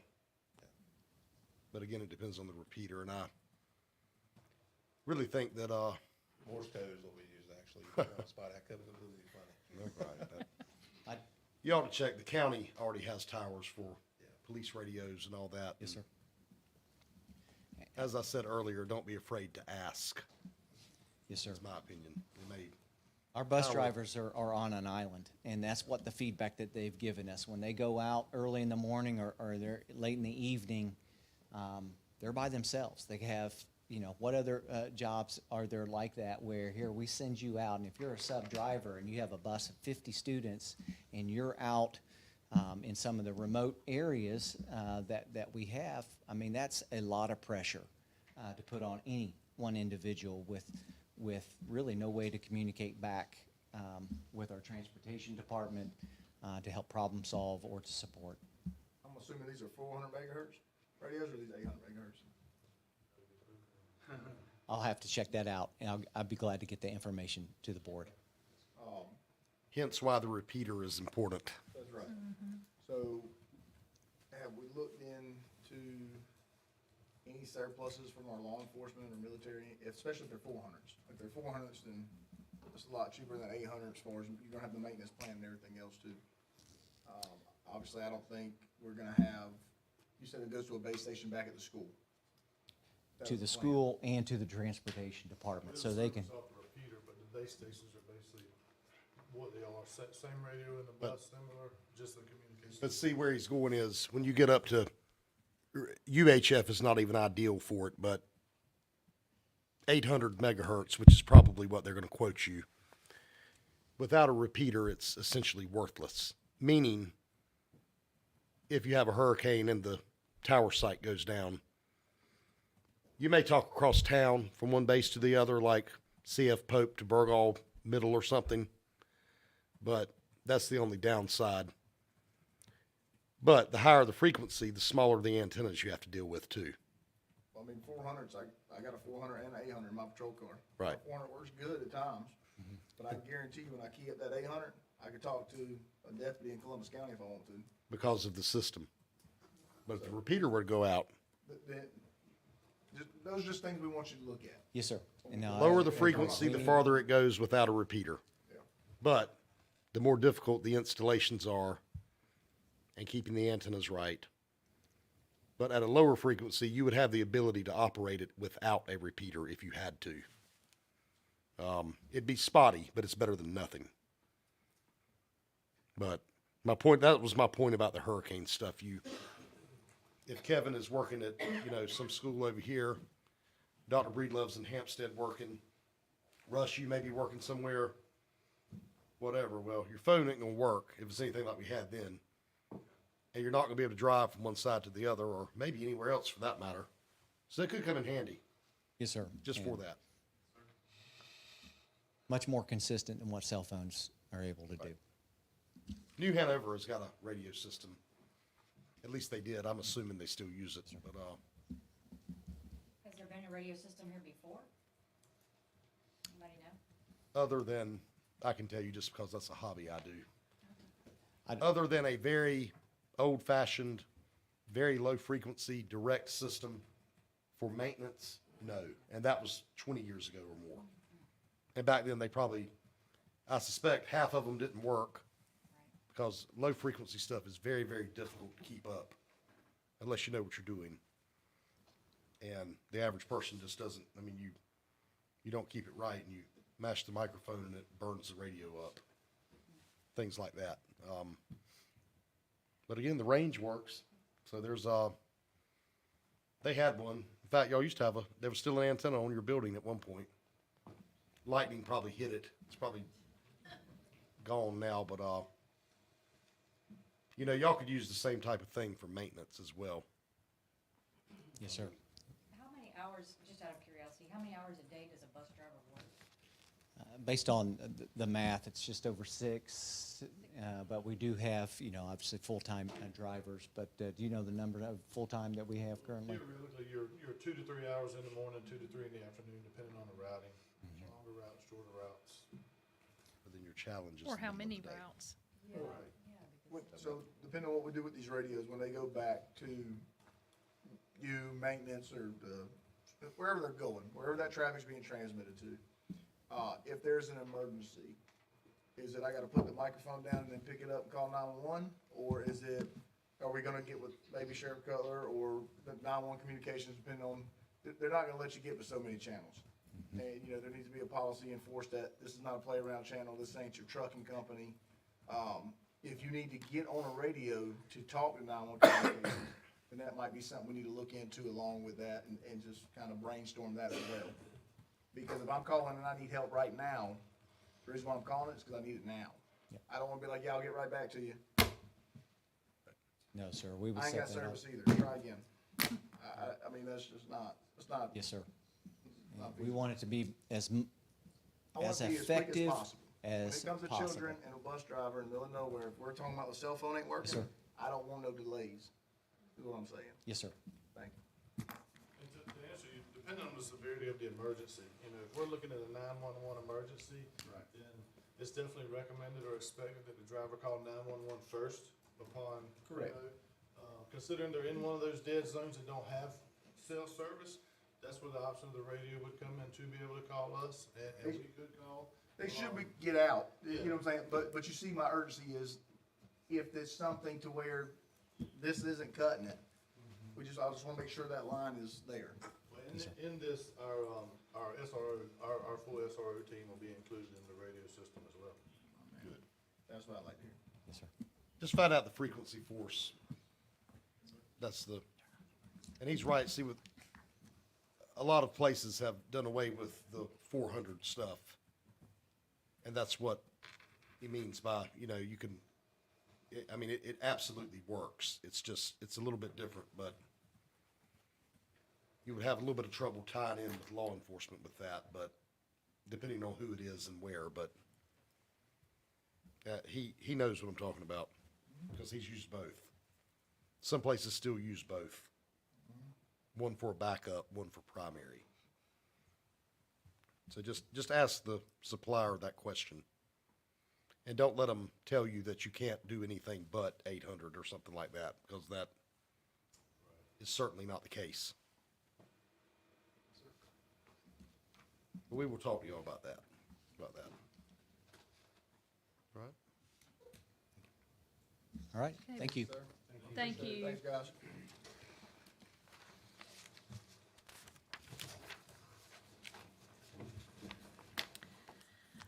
On to agenda item number 9, consent agenda.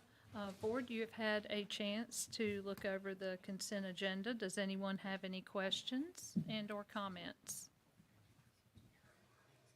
I am so sorry. We are supposed to do Airmark. I went right over them. Well, So you sorry got the about that. consent- Would You got the consent agenda on the floor. Why don't we vote it and then do Airmark? Can we do that? Can we do that, Brandon? I have no problem with that. Sorry about that, folks. All right, let's go ahead and, while we have the consent agenda on the floor, Board, you've had an opportunity to look at it. Does anybody have any questions? Okay, do we have a motion to approve the consent agenda? I'll make a motion to approve. We have a motion. Do we have a second? Second. Thank you. Motion and second. All in favor, please say aye. Aye. And that is unanimous. Thank you. Now to go back to our information agenda, 8.9 Airmark presentation.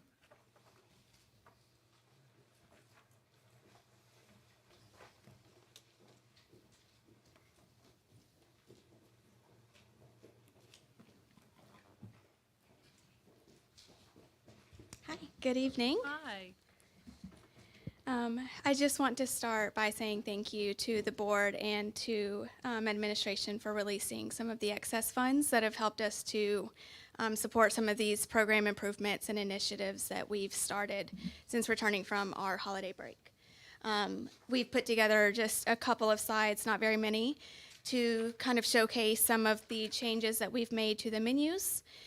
So one of the main things that we've done is expanded our fresh fruit and vegetable program. So the students are now having opportunities to enjoy the fresh red seedless grapes, fresh grape tomatoes. Our teams are preparing freshly diced cantaloupe, freshly diced pineapple. They have had some freshly diced honeydew that will actually be served again tomorrow. So they're receiving more fresh fruits and vegetables.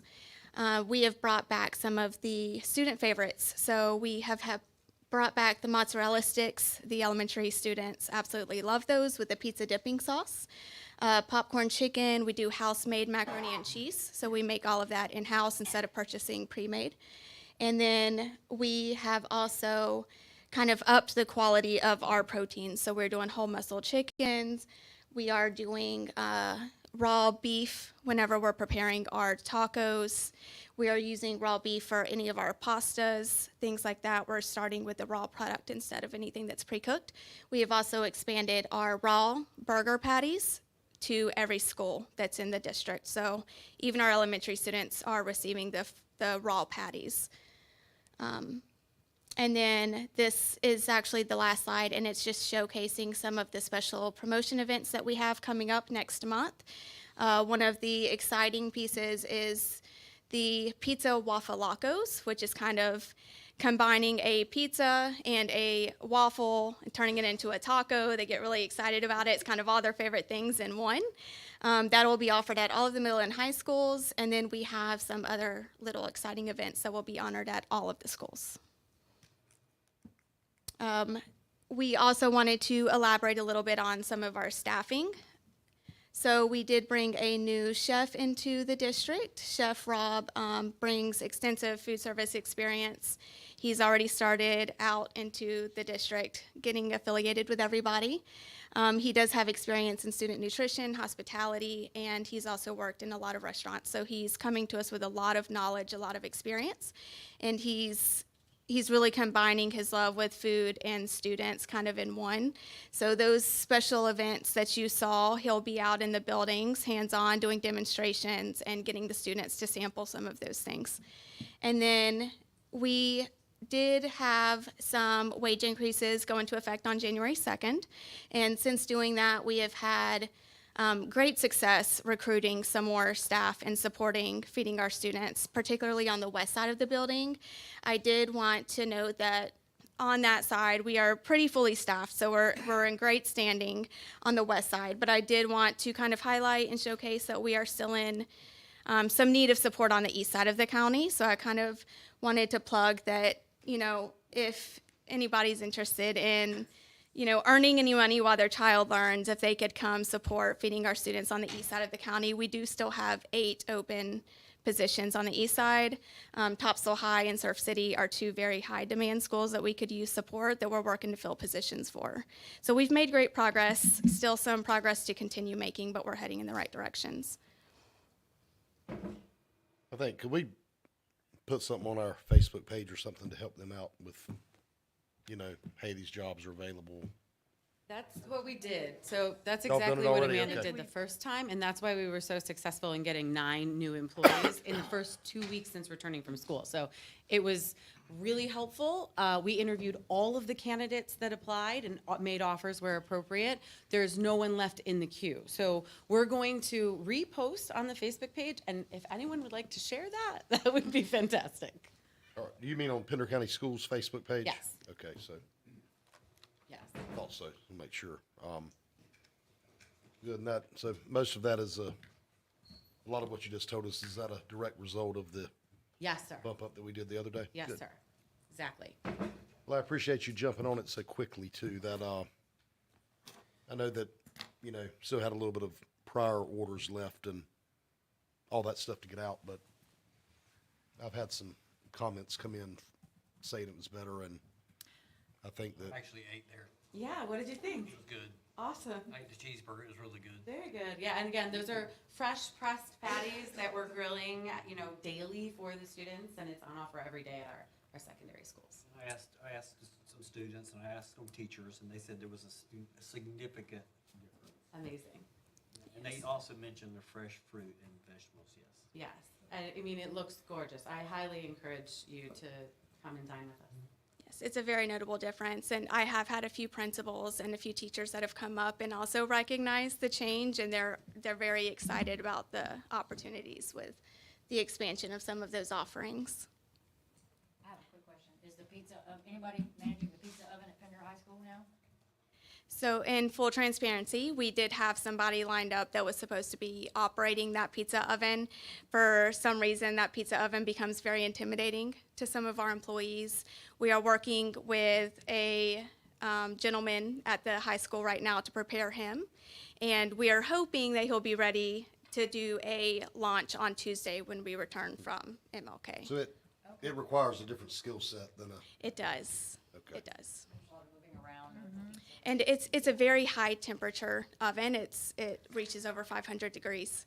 So the heat alone is kind of an intimidating aspect for some of our employees, but then operating it correctly, you've got to, there is a different skill set that goes with it that we have to find the right person to do that. So you're thinking we should have pizza on Tuesday? Yeah, do I need to go out to Pender High on Tuesday? Absolutely. All right. That's at Pender High, right? Pender High Pizza Oven. Okay, and I also have heard a lot of compliments about what has been going on. There was only one concern, and that was, could we have the same condiments at each school? Like if you're going to offer sour cream for the nachos at one school, could you make sure that it's at every school that's offering nachos? Yes, ma'am. That was the only. Right now, they should be, so I will absolutely look into that to make sure that it's actually occurring in all of the buildings, but that should be occurring in all of the buildings, so we'll follow up to make sure that that is being implemented. And I did want to give one shout out to the lunchroom staff at Pender Lee. From my understanding, they made something, it was pineapple, onions, bell peppers. House-made salsa, so that was actually showcased in the soft tacos that are on that first block. So that's a house-made pineapple salsa that we've implemented, and they're chopping up the fresh pineapple so that it's a salsa that can go onto the soft tacos. You've got people out there begging the cafeteria for the recipe for that one. That's amazing. They That's great to loved it. hear. And Miss Kim will be very excited to hear that compliment. Okay, board, are there any more questions or comments? No. Okay, Great, well, thank you. thank you very much. We appreciate it. Thank you. Thank you. Okay, moving on to number 10, our action agenda. 10.1, interactive displays for technology. All right. Again, good evening, board. Here for the interactive display, come to present to you interactive displays for the district. These are the ones within classroom used for instructional purposes as well. If there's any questions, I got Mr. Megan, he got him to step out here and he can help me answer any of these. The technology department sent out an RFP. They received 19 bids, 3 were invalid. 9 bids, Lord. Bids were, this left 7 bids for evaluation. So these interactive displays are allotted based on ADM.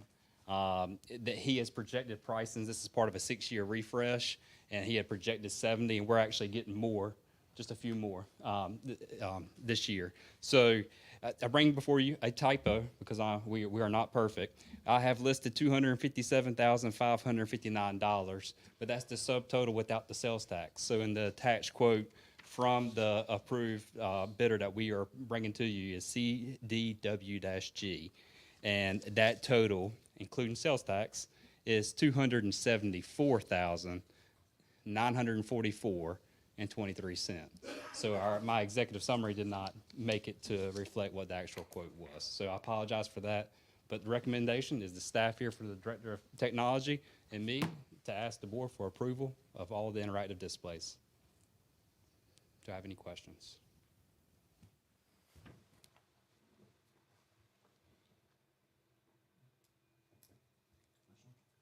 Motion. Board, do we have a motion? Make a motion. Okay, we have a motion. Do we have a second? Okay, thank you. All in favor, please say aye. Aye. And that is unanimous. Thank you very much. Let's see, action 10.2, cost per copy contract. So, as a school system, you can imagine we print a lot of things. So, Mr. Macon, Toshiba was our current vendor. They were under a 5-year contract that got extended for 2 years, which comes and expires on June 30th, 2025. So being proactive, he developed the RFP based on the last 4 quarters of invoices to determine how much did we print last year to base where he could send out a RFP that was going to be an equal, comparable evaluation, correct, of all the bids that came in. So once again, Toshiba is the apparent low and responsive bidder. And that cost is going to be $142,897. And to just note, that's very, very close to the previous year, only off by about $50 to $70. So I bring before you a cost per copy contract to move forward with Toshiba in the amount of $142,897. $1,000. Do you have any questions? I've got one. Has anyone ever checked into owning our own equipment and having our own repair person? I suspect it's much higher than that would be the. I would say correct, but come on over here. Yeah, the reason this is not a very uncommon agreement is frankly due to the complexity of those devices. They are roughly, I mean, on average, I was at $20,000 machines. They are very expensive. And I mean, for a district of our size, I would roughly estimate at least 2 to 3 staff members dedicated to maintaining these devices. You'd be surprised how many service calls our school staff are able to put in. And in polling them, this is the first year I kind of took over this contract from the finance department. In polling them, I mean, they love the Toshiba staff. They're attentive, they're responsive, and there's a clear segregation of responsibilities there between their staff and our staff as far as where we draw that line. One thing that was unique with this is I didn't want to include paper cut in this contract. That's something we enabled or brought on board about 2 years ago in-house. And ultimately, it steered a lot of utilization to these devices, with the main focus being reducing the other miscellaneous printers, LaserJet printers, and keeping up with all these supplies throughout the district. Who does that? You? We were supporting them, yeah, and we still do today, but we have seen a drastic decrease in tickets just because this system works. You know, our staff can print anywhere. Dr. Brelow can print right there, and when he wants to, you know, drive to another school and release it, he can release that print job. And that's a piece of software that works with these devices that just really integrated them into our day-to-day. So it was just a value add to that already good service we were experiencing. But I mean, for 100. So if we owned our own, you'd have to hire 3 people, then we'd have to lay out about $500,000 You know, for equipment, right? that's a rough estimation, but it would be a very costly encumbrance for us to do. Definitely. This is just an awesome agreement we have, and part of it is, you know, every time we renew these contracts, we do see fresh equipment coming in as part of it, and we have a lot of flexibility, and that's something I got a lot of vendor feedback, and you know, they're not happy with some of the terms that we wrote in there that are very beneficial to us, and they don't like that. But in that means, Toshiba has been an amazing partner in accommodating us, giving us the flexibility to put devices where we need them. One of the biggest stipulations is we don't have minimums. A lot of these companies want to see minimums on their devices guaranteed. So if we don't print 30,000, well, they want to get paid for 30,000 regardless. And they're wanting to, you're saying they would like to incorporate that, or you're just saying you see that from other? Yes, you know, a lot of, I received one bid that had some red lines with some minimums in there, you know. Point being is they want to incorporate that as a way of guaranteeing they recoup their cost, Sure, you absolutely. know. So if they do that, then if it goes down for every day we can't use it, we're gonna charge them X amount of dollars because we can't do our job. That's one of the disadvantages of contracts of that nature. Yeah, I mean, you could argue that she was willing to gamble on us. The reality is, it's just been a great partnership, and they were also the lowest bidder, and there was just no good reason to go with anyone else. I just wondered, I just never personally have been much of a fan of leases, but in this case, it looks like it I am of the works. same manner. I'm of the same manner. I do not like them either. I like to own our stuff. But this is one thing that, you know, I kind of swallow my own opinions on due to the nature of the devices. So if the main copy machine at a school dies, how long will it take them to get one there, you think, if you call them? Generally speaking, if the main device dies, they're going to have the tech out within a day or two. The beauty of, this is why we leverage paper cut, if that machine goes down, for our staff, they're still printing to the same printer. They can walk to another one. Our techs didn't have to install another device. There's no juggling. They just walk to another one. I mean, it's a little inconvenience for that day, but Toshiba's going to have that device back up relatively quickly per our contract agreement.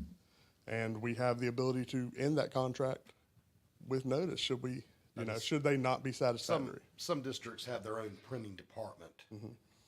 And, for example, I know that last year there were, I have no idea how many tens of thousands of copies that were done outside at a vendor. Like a Kinko's or a FedEx, Yep. yeah. This one was actually in the county here, which is a good thing, but, I just wonder sometimes with jobs like that if, you know, but that department would probably also take care of things like this, so. Well, yeah, I imagine it'd be something, you know, underneath our scope, but at the same time, you know, it's nothing I've really been challenged to deeply research. As anyway, you know, I serve at y'all's pleasure, so, you know, we can look into anything you so Just a desire. thought. Yeah. But just for clarification, that is not in the contract about that X amount of number? No, not in this contract. Okay. Yes. And again, that was, I only evaluated 3 vendors, and I believe language like that is part of what reduced the amount of people willing to submit to this. Sure, yeah. But, you know, in review and in discussion with the finance department, who were the previous curators of this contract, you know, I felt it was language that benefited us. I just wonder, especially with high volume printing. Dr. Breedlove, did y'all have that in Union County? They had Something very similar. I they had like, I mean, did they have like a department that did printing? No, we did not. No, We it was used outside. Toshiba. Good. Some counties do, apparently, is what I hear, but, Brunswick has a print shop. yeah. So what I Sure, was they're reading covered from in this, so from what I was reading in this contract, this is including paper, toner, printers, this is No, everything. we do pay for paper. We do paper. Yes. Paper is on us, toner they supply. I thought I read that there was paper in there. Yeah, the paper is a district responsibility, Okay, but toner, they do supply. okay. And again, part of this being my first year in kind of taking this contract over, I don't want to mess it up, guys. So part of what I did was, hey, Toshiba's been working. The only thing I don't like about it is I took a lot of the language from last year's contract and I kept mean, it. their response time, you know, 2 or 3 days, that's, if you need it, I mean, you need it. I do believe the contract actually reads 4 hours. It says 2 to 4 hours. Yeah, 2 to 4. You know, the reality is, and this speaks kind of to that segregation, I truly don't know because no one has ever complained to us about it. It's not something that I've audited in my time. As part of taking this over, it's going to be something I'm looking into. I mean, I'm not saying, you know, if they say 4 hours, they get there in 4 hours and 10 minutes. I mean, that's, you know, that's, yeah. I just mean, but don't tell me it's going to be 3 days before you get here or. It's been very rare that we hear, you know, complaints about, hey, this device is down and it's staying down. Often the thing is, well, nobody has called yet and notified Toshiba of the issue. I mean, an occasional pass on something like that just because they had a bad day, I get it, but I just don't, I misunderstood you. I thought that it typically took them that long to come. That was No, I was just giving general averages. And like I said, this being something that I'm kind of overseeing, it'll be something I'll be keeping them. I mean, as long as everybody's happy with it, then, Yeah. I mean, It'll be something I'm definitely keeping them audited on. Again, that's part of that performance is something that we have the ability to end this contract with a notification should we so desire. You know, it sounds like they've been doing all right, so. That's my understanding as well, too. And Mr. Hall, we asked that question of every principal in every budget meeting, how they were satisfied with the copiers, placement and everything. So we've asked whether it's working, so you can be assured that. I think I either I misunderstood you or you misunderstood me about the Let's question assume I about that. misspoke. It was both of us' fault. How about that? I'll take it. I'm kidding. But, no, as long as everybody's happy with the response time, that's all right. 'Cause, I mean, I know today the copies aren't quite as important as they used to be, but. When you need it, you need it. Right. And that's the reality of that service. All right. Thank you.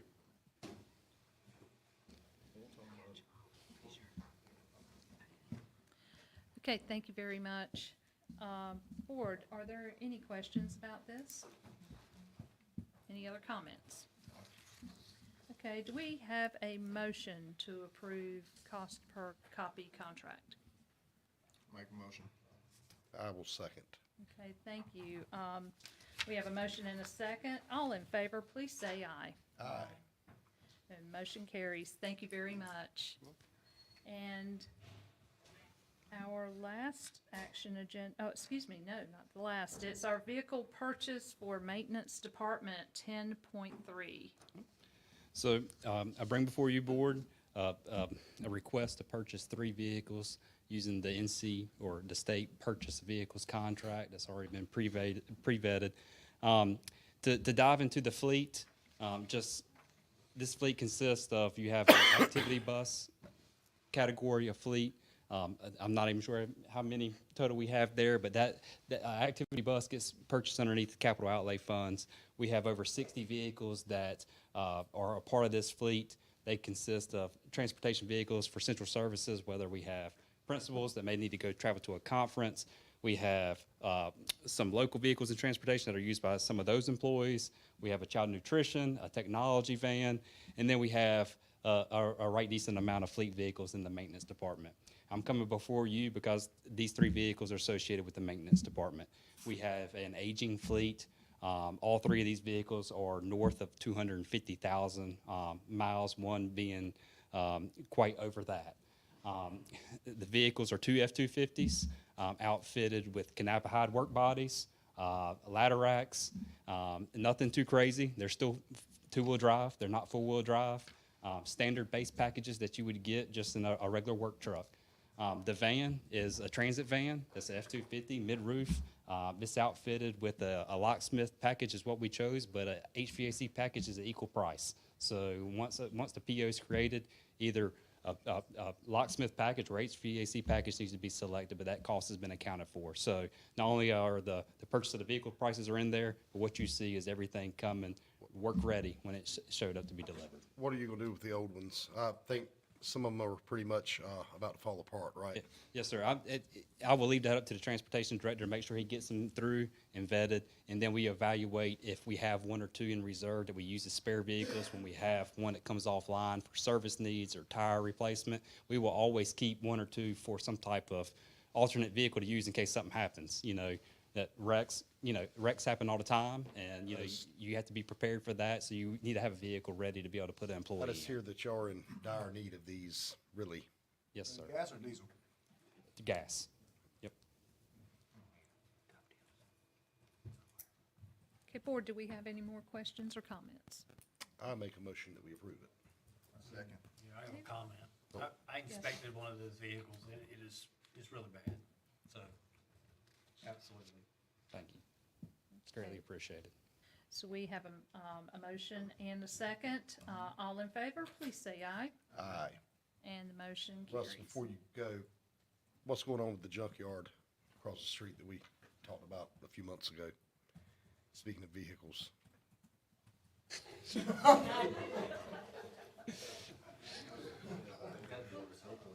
I think that was before me, but I'm assuming we need to put them in the motion to have them surplus. That's where we're going with that. Thought we'd already done that.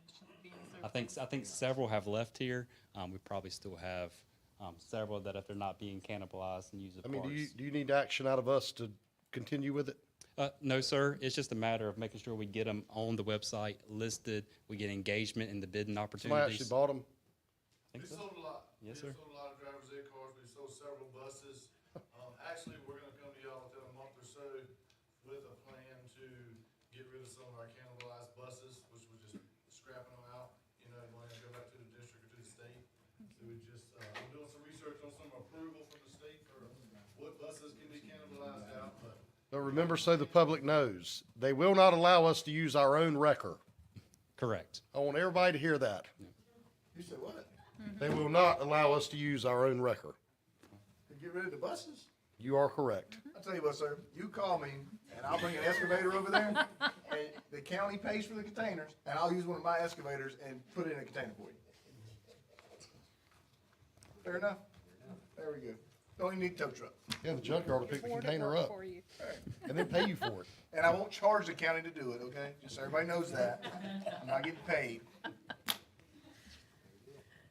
Okay, board, do we have a motion for vehicle purchase for maintenance department? Or, I think we've already had that, my bad, I'm sorry. Thank you, Mr. Gerganis. I sidetracked you. Yeah, that's you why. did. Okay. Action item 10.4, CTE 911 simulator purchase for Pender High School Public Safety Course. So before you start, what schools do not have one at this time?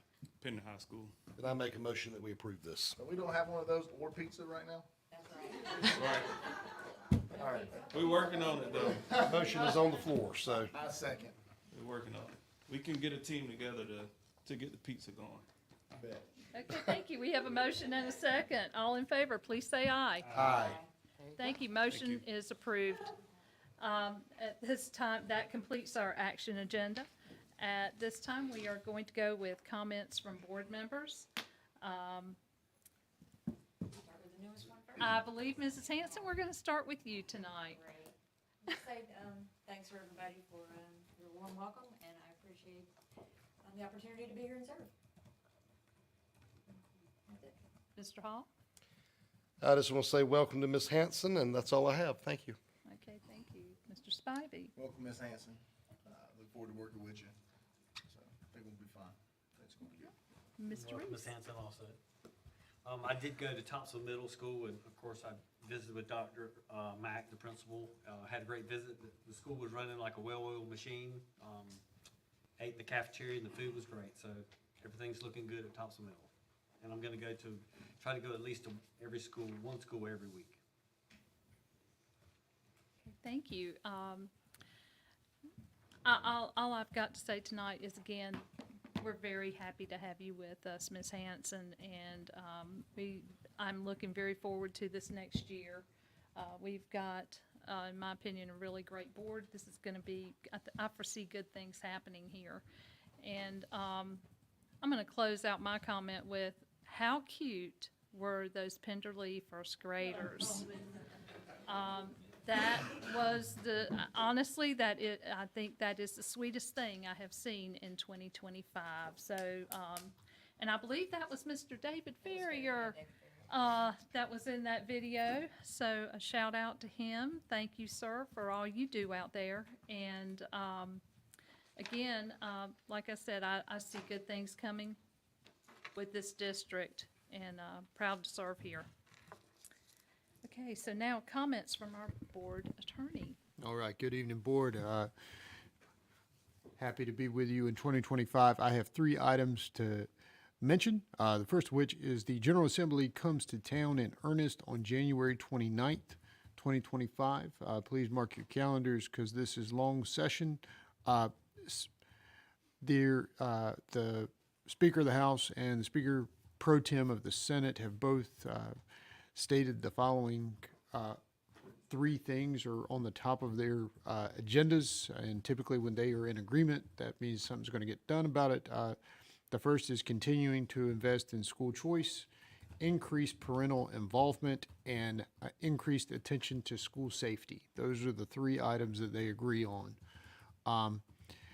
The next item is the Kentucky Federal District Court Judge Danny Reeves has vacated the 2024 Title IX regulations final rule by the Biden administration.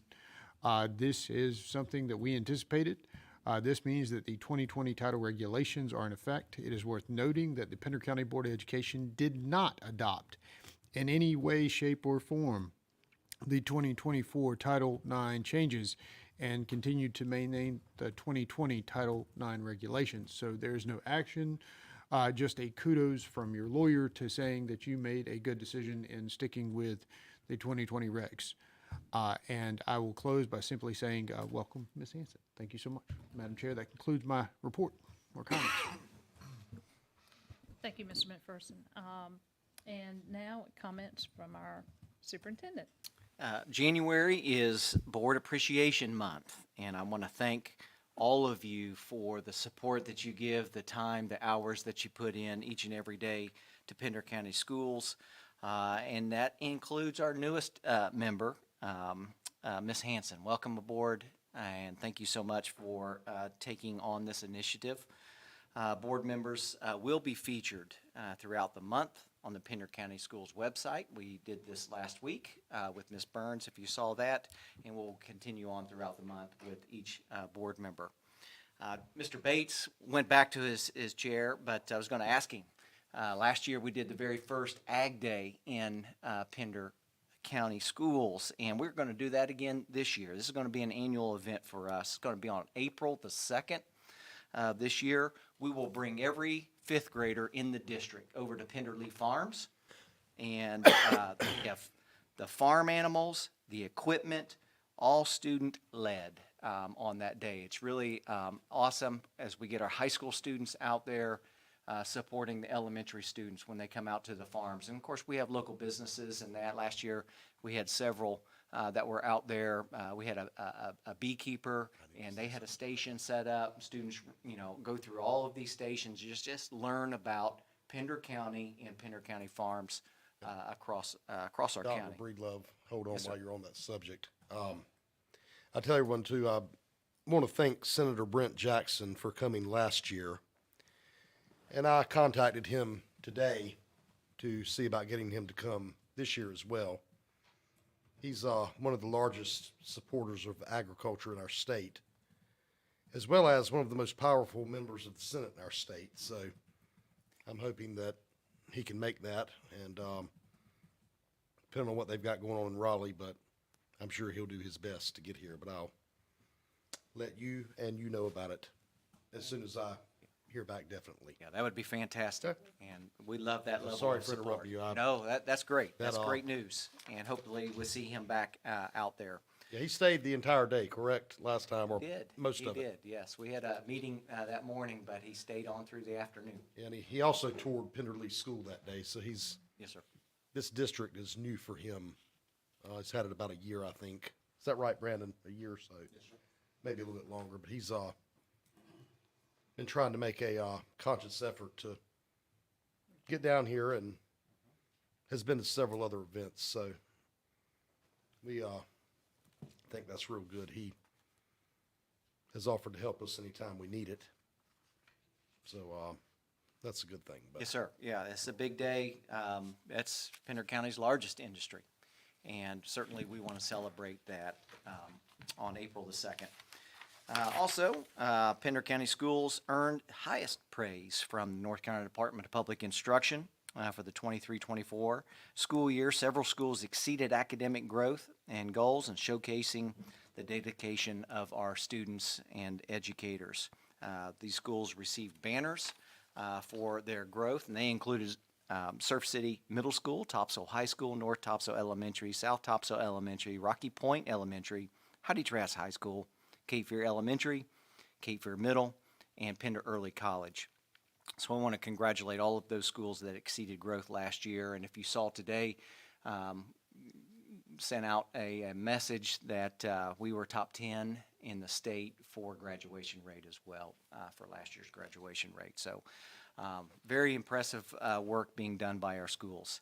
Pender County Schools is asking our community for help to name the new school in Hampstead. Please submit your suggestions by February the 2nd 2025, using the online form found on our main page in the Pender County Schools webpage.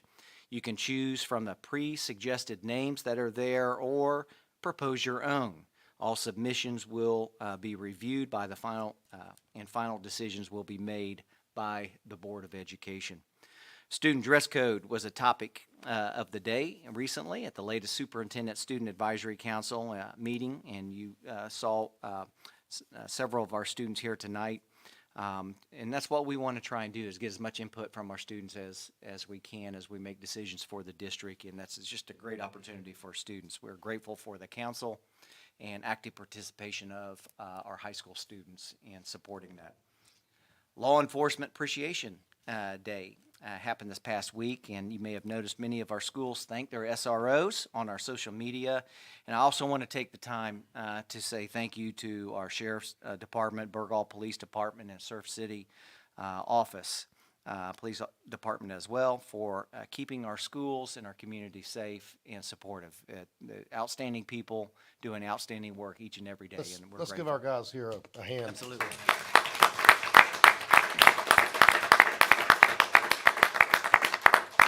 They sit through all of our board meetings and hear all this stuff every time. Remember, Monday is Dr. Martin Luther King Jr. Day. Pender County Schools will be closed in observance of that. And board members, this does conclude. I just two more things. I just want to mention that we will have a committee of the whole on the 3rd of February.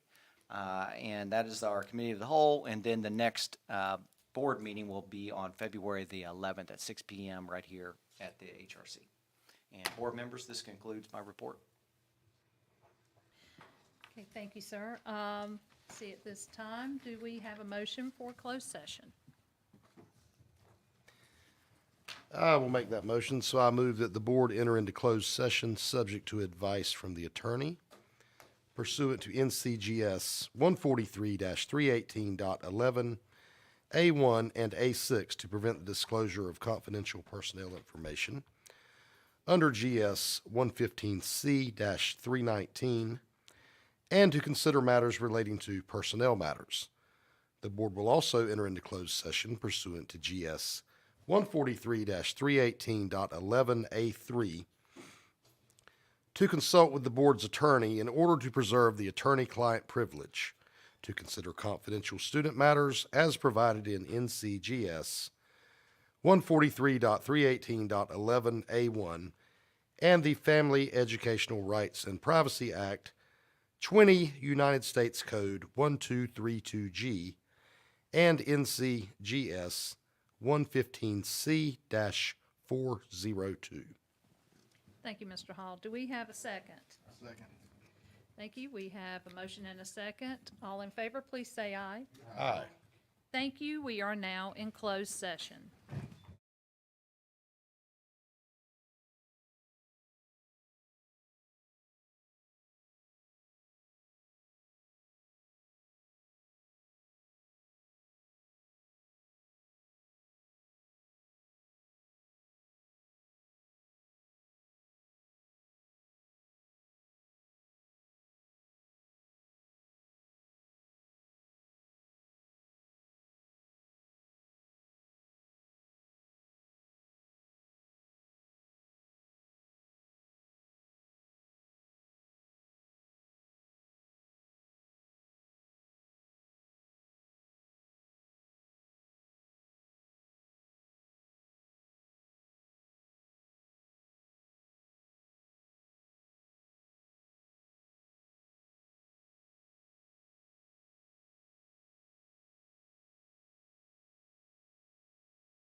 And we are back. Is there a motion to come out of closed session? I'll make the motion, come out of closed session. Okay, do we have a second? A second. Okay, all in favor, please say aye. Aye. Aye, motion is approved. Do we have a motion to approve the HR report? Motion to approve the HR report? Yes. Do we have a second? I'll second. Okay, and all in favor, please say aye. Aye. Motion carries. Okay, do we have a motion to adjourn? I'll make that motion. Very good. Do we have a second? I second. Okay, thank you. We have a motion and a second. All in favor, please say aye. Aye. Thank you, everyone. This meeting is adjourned.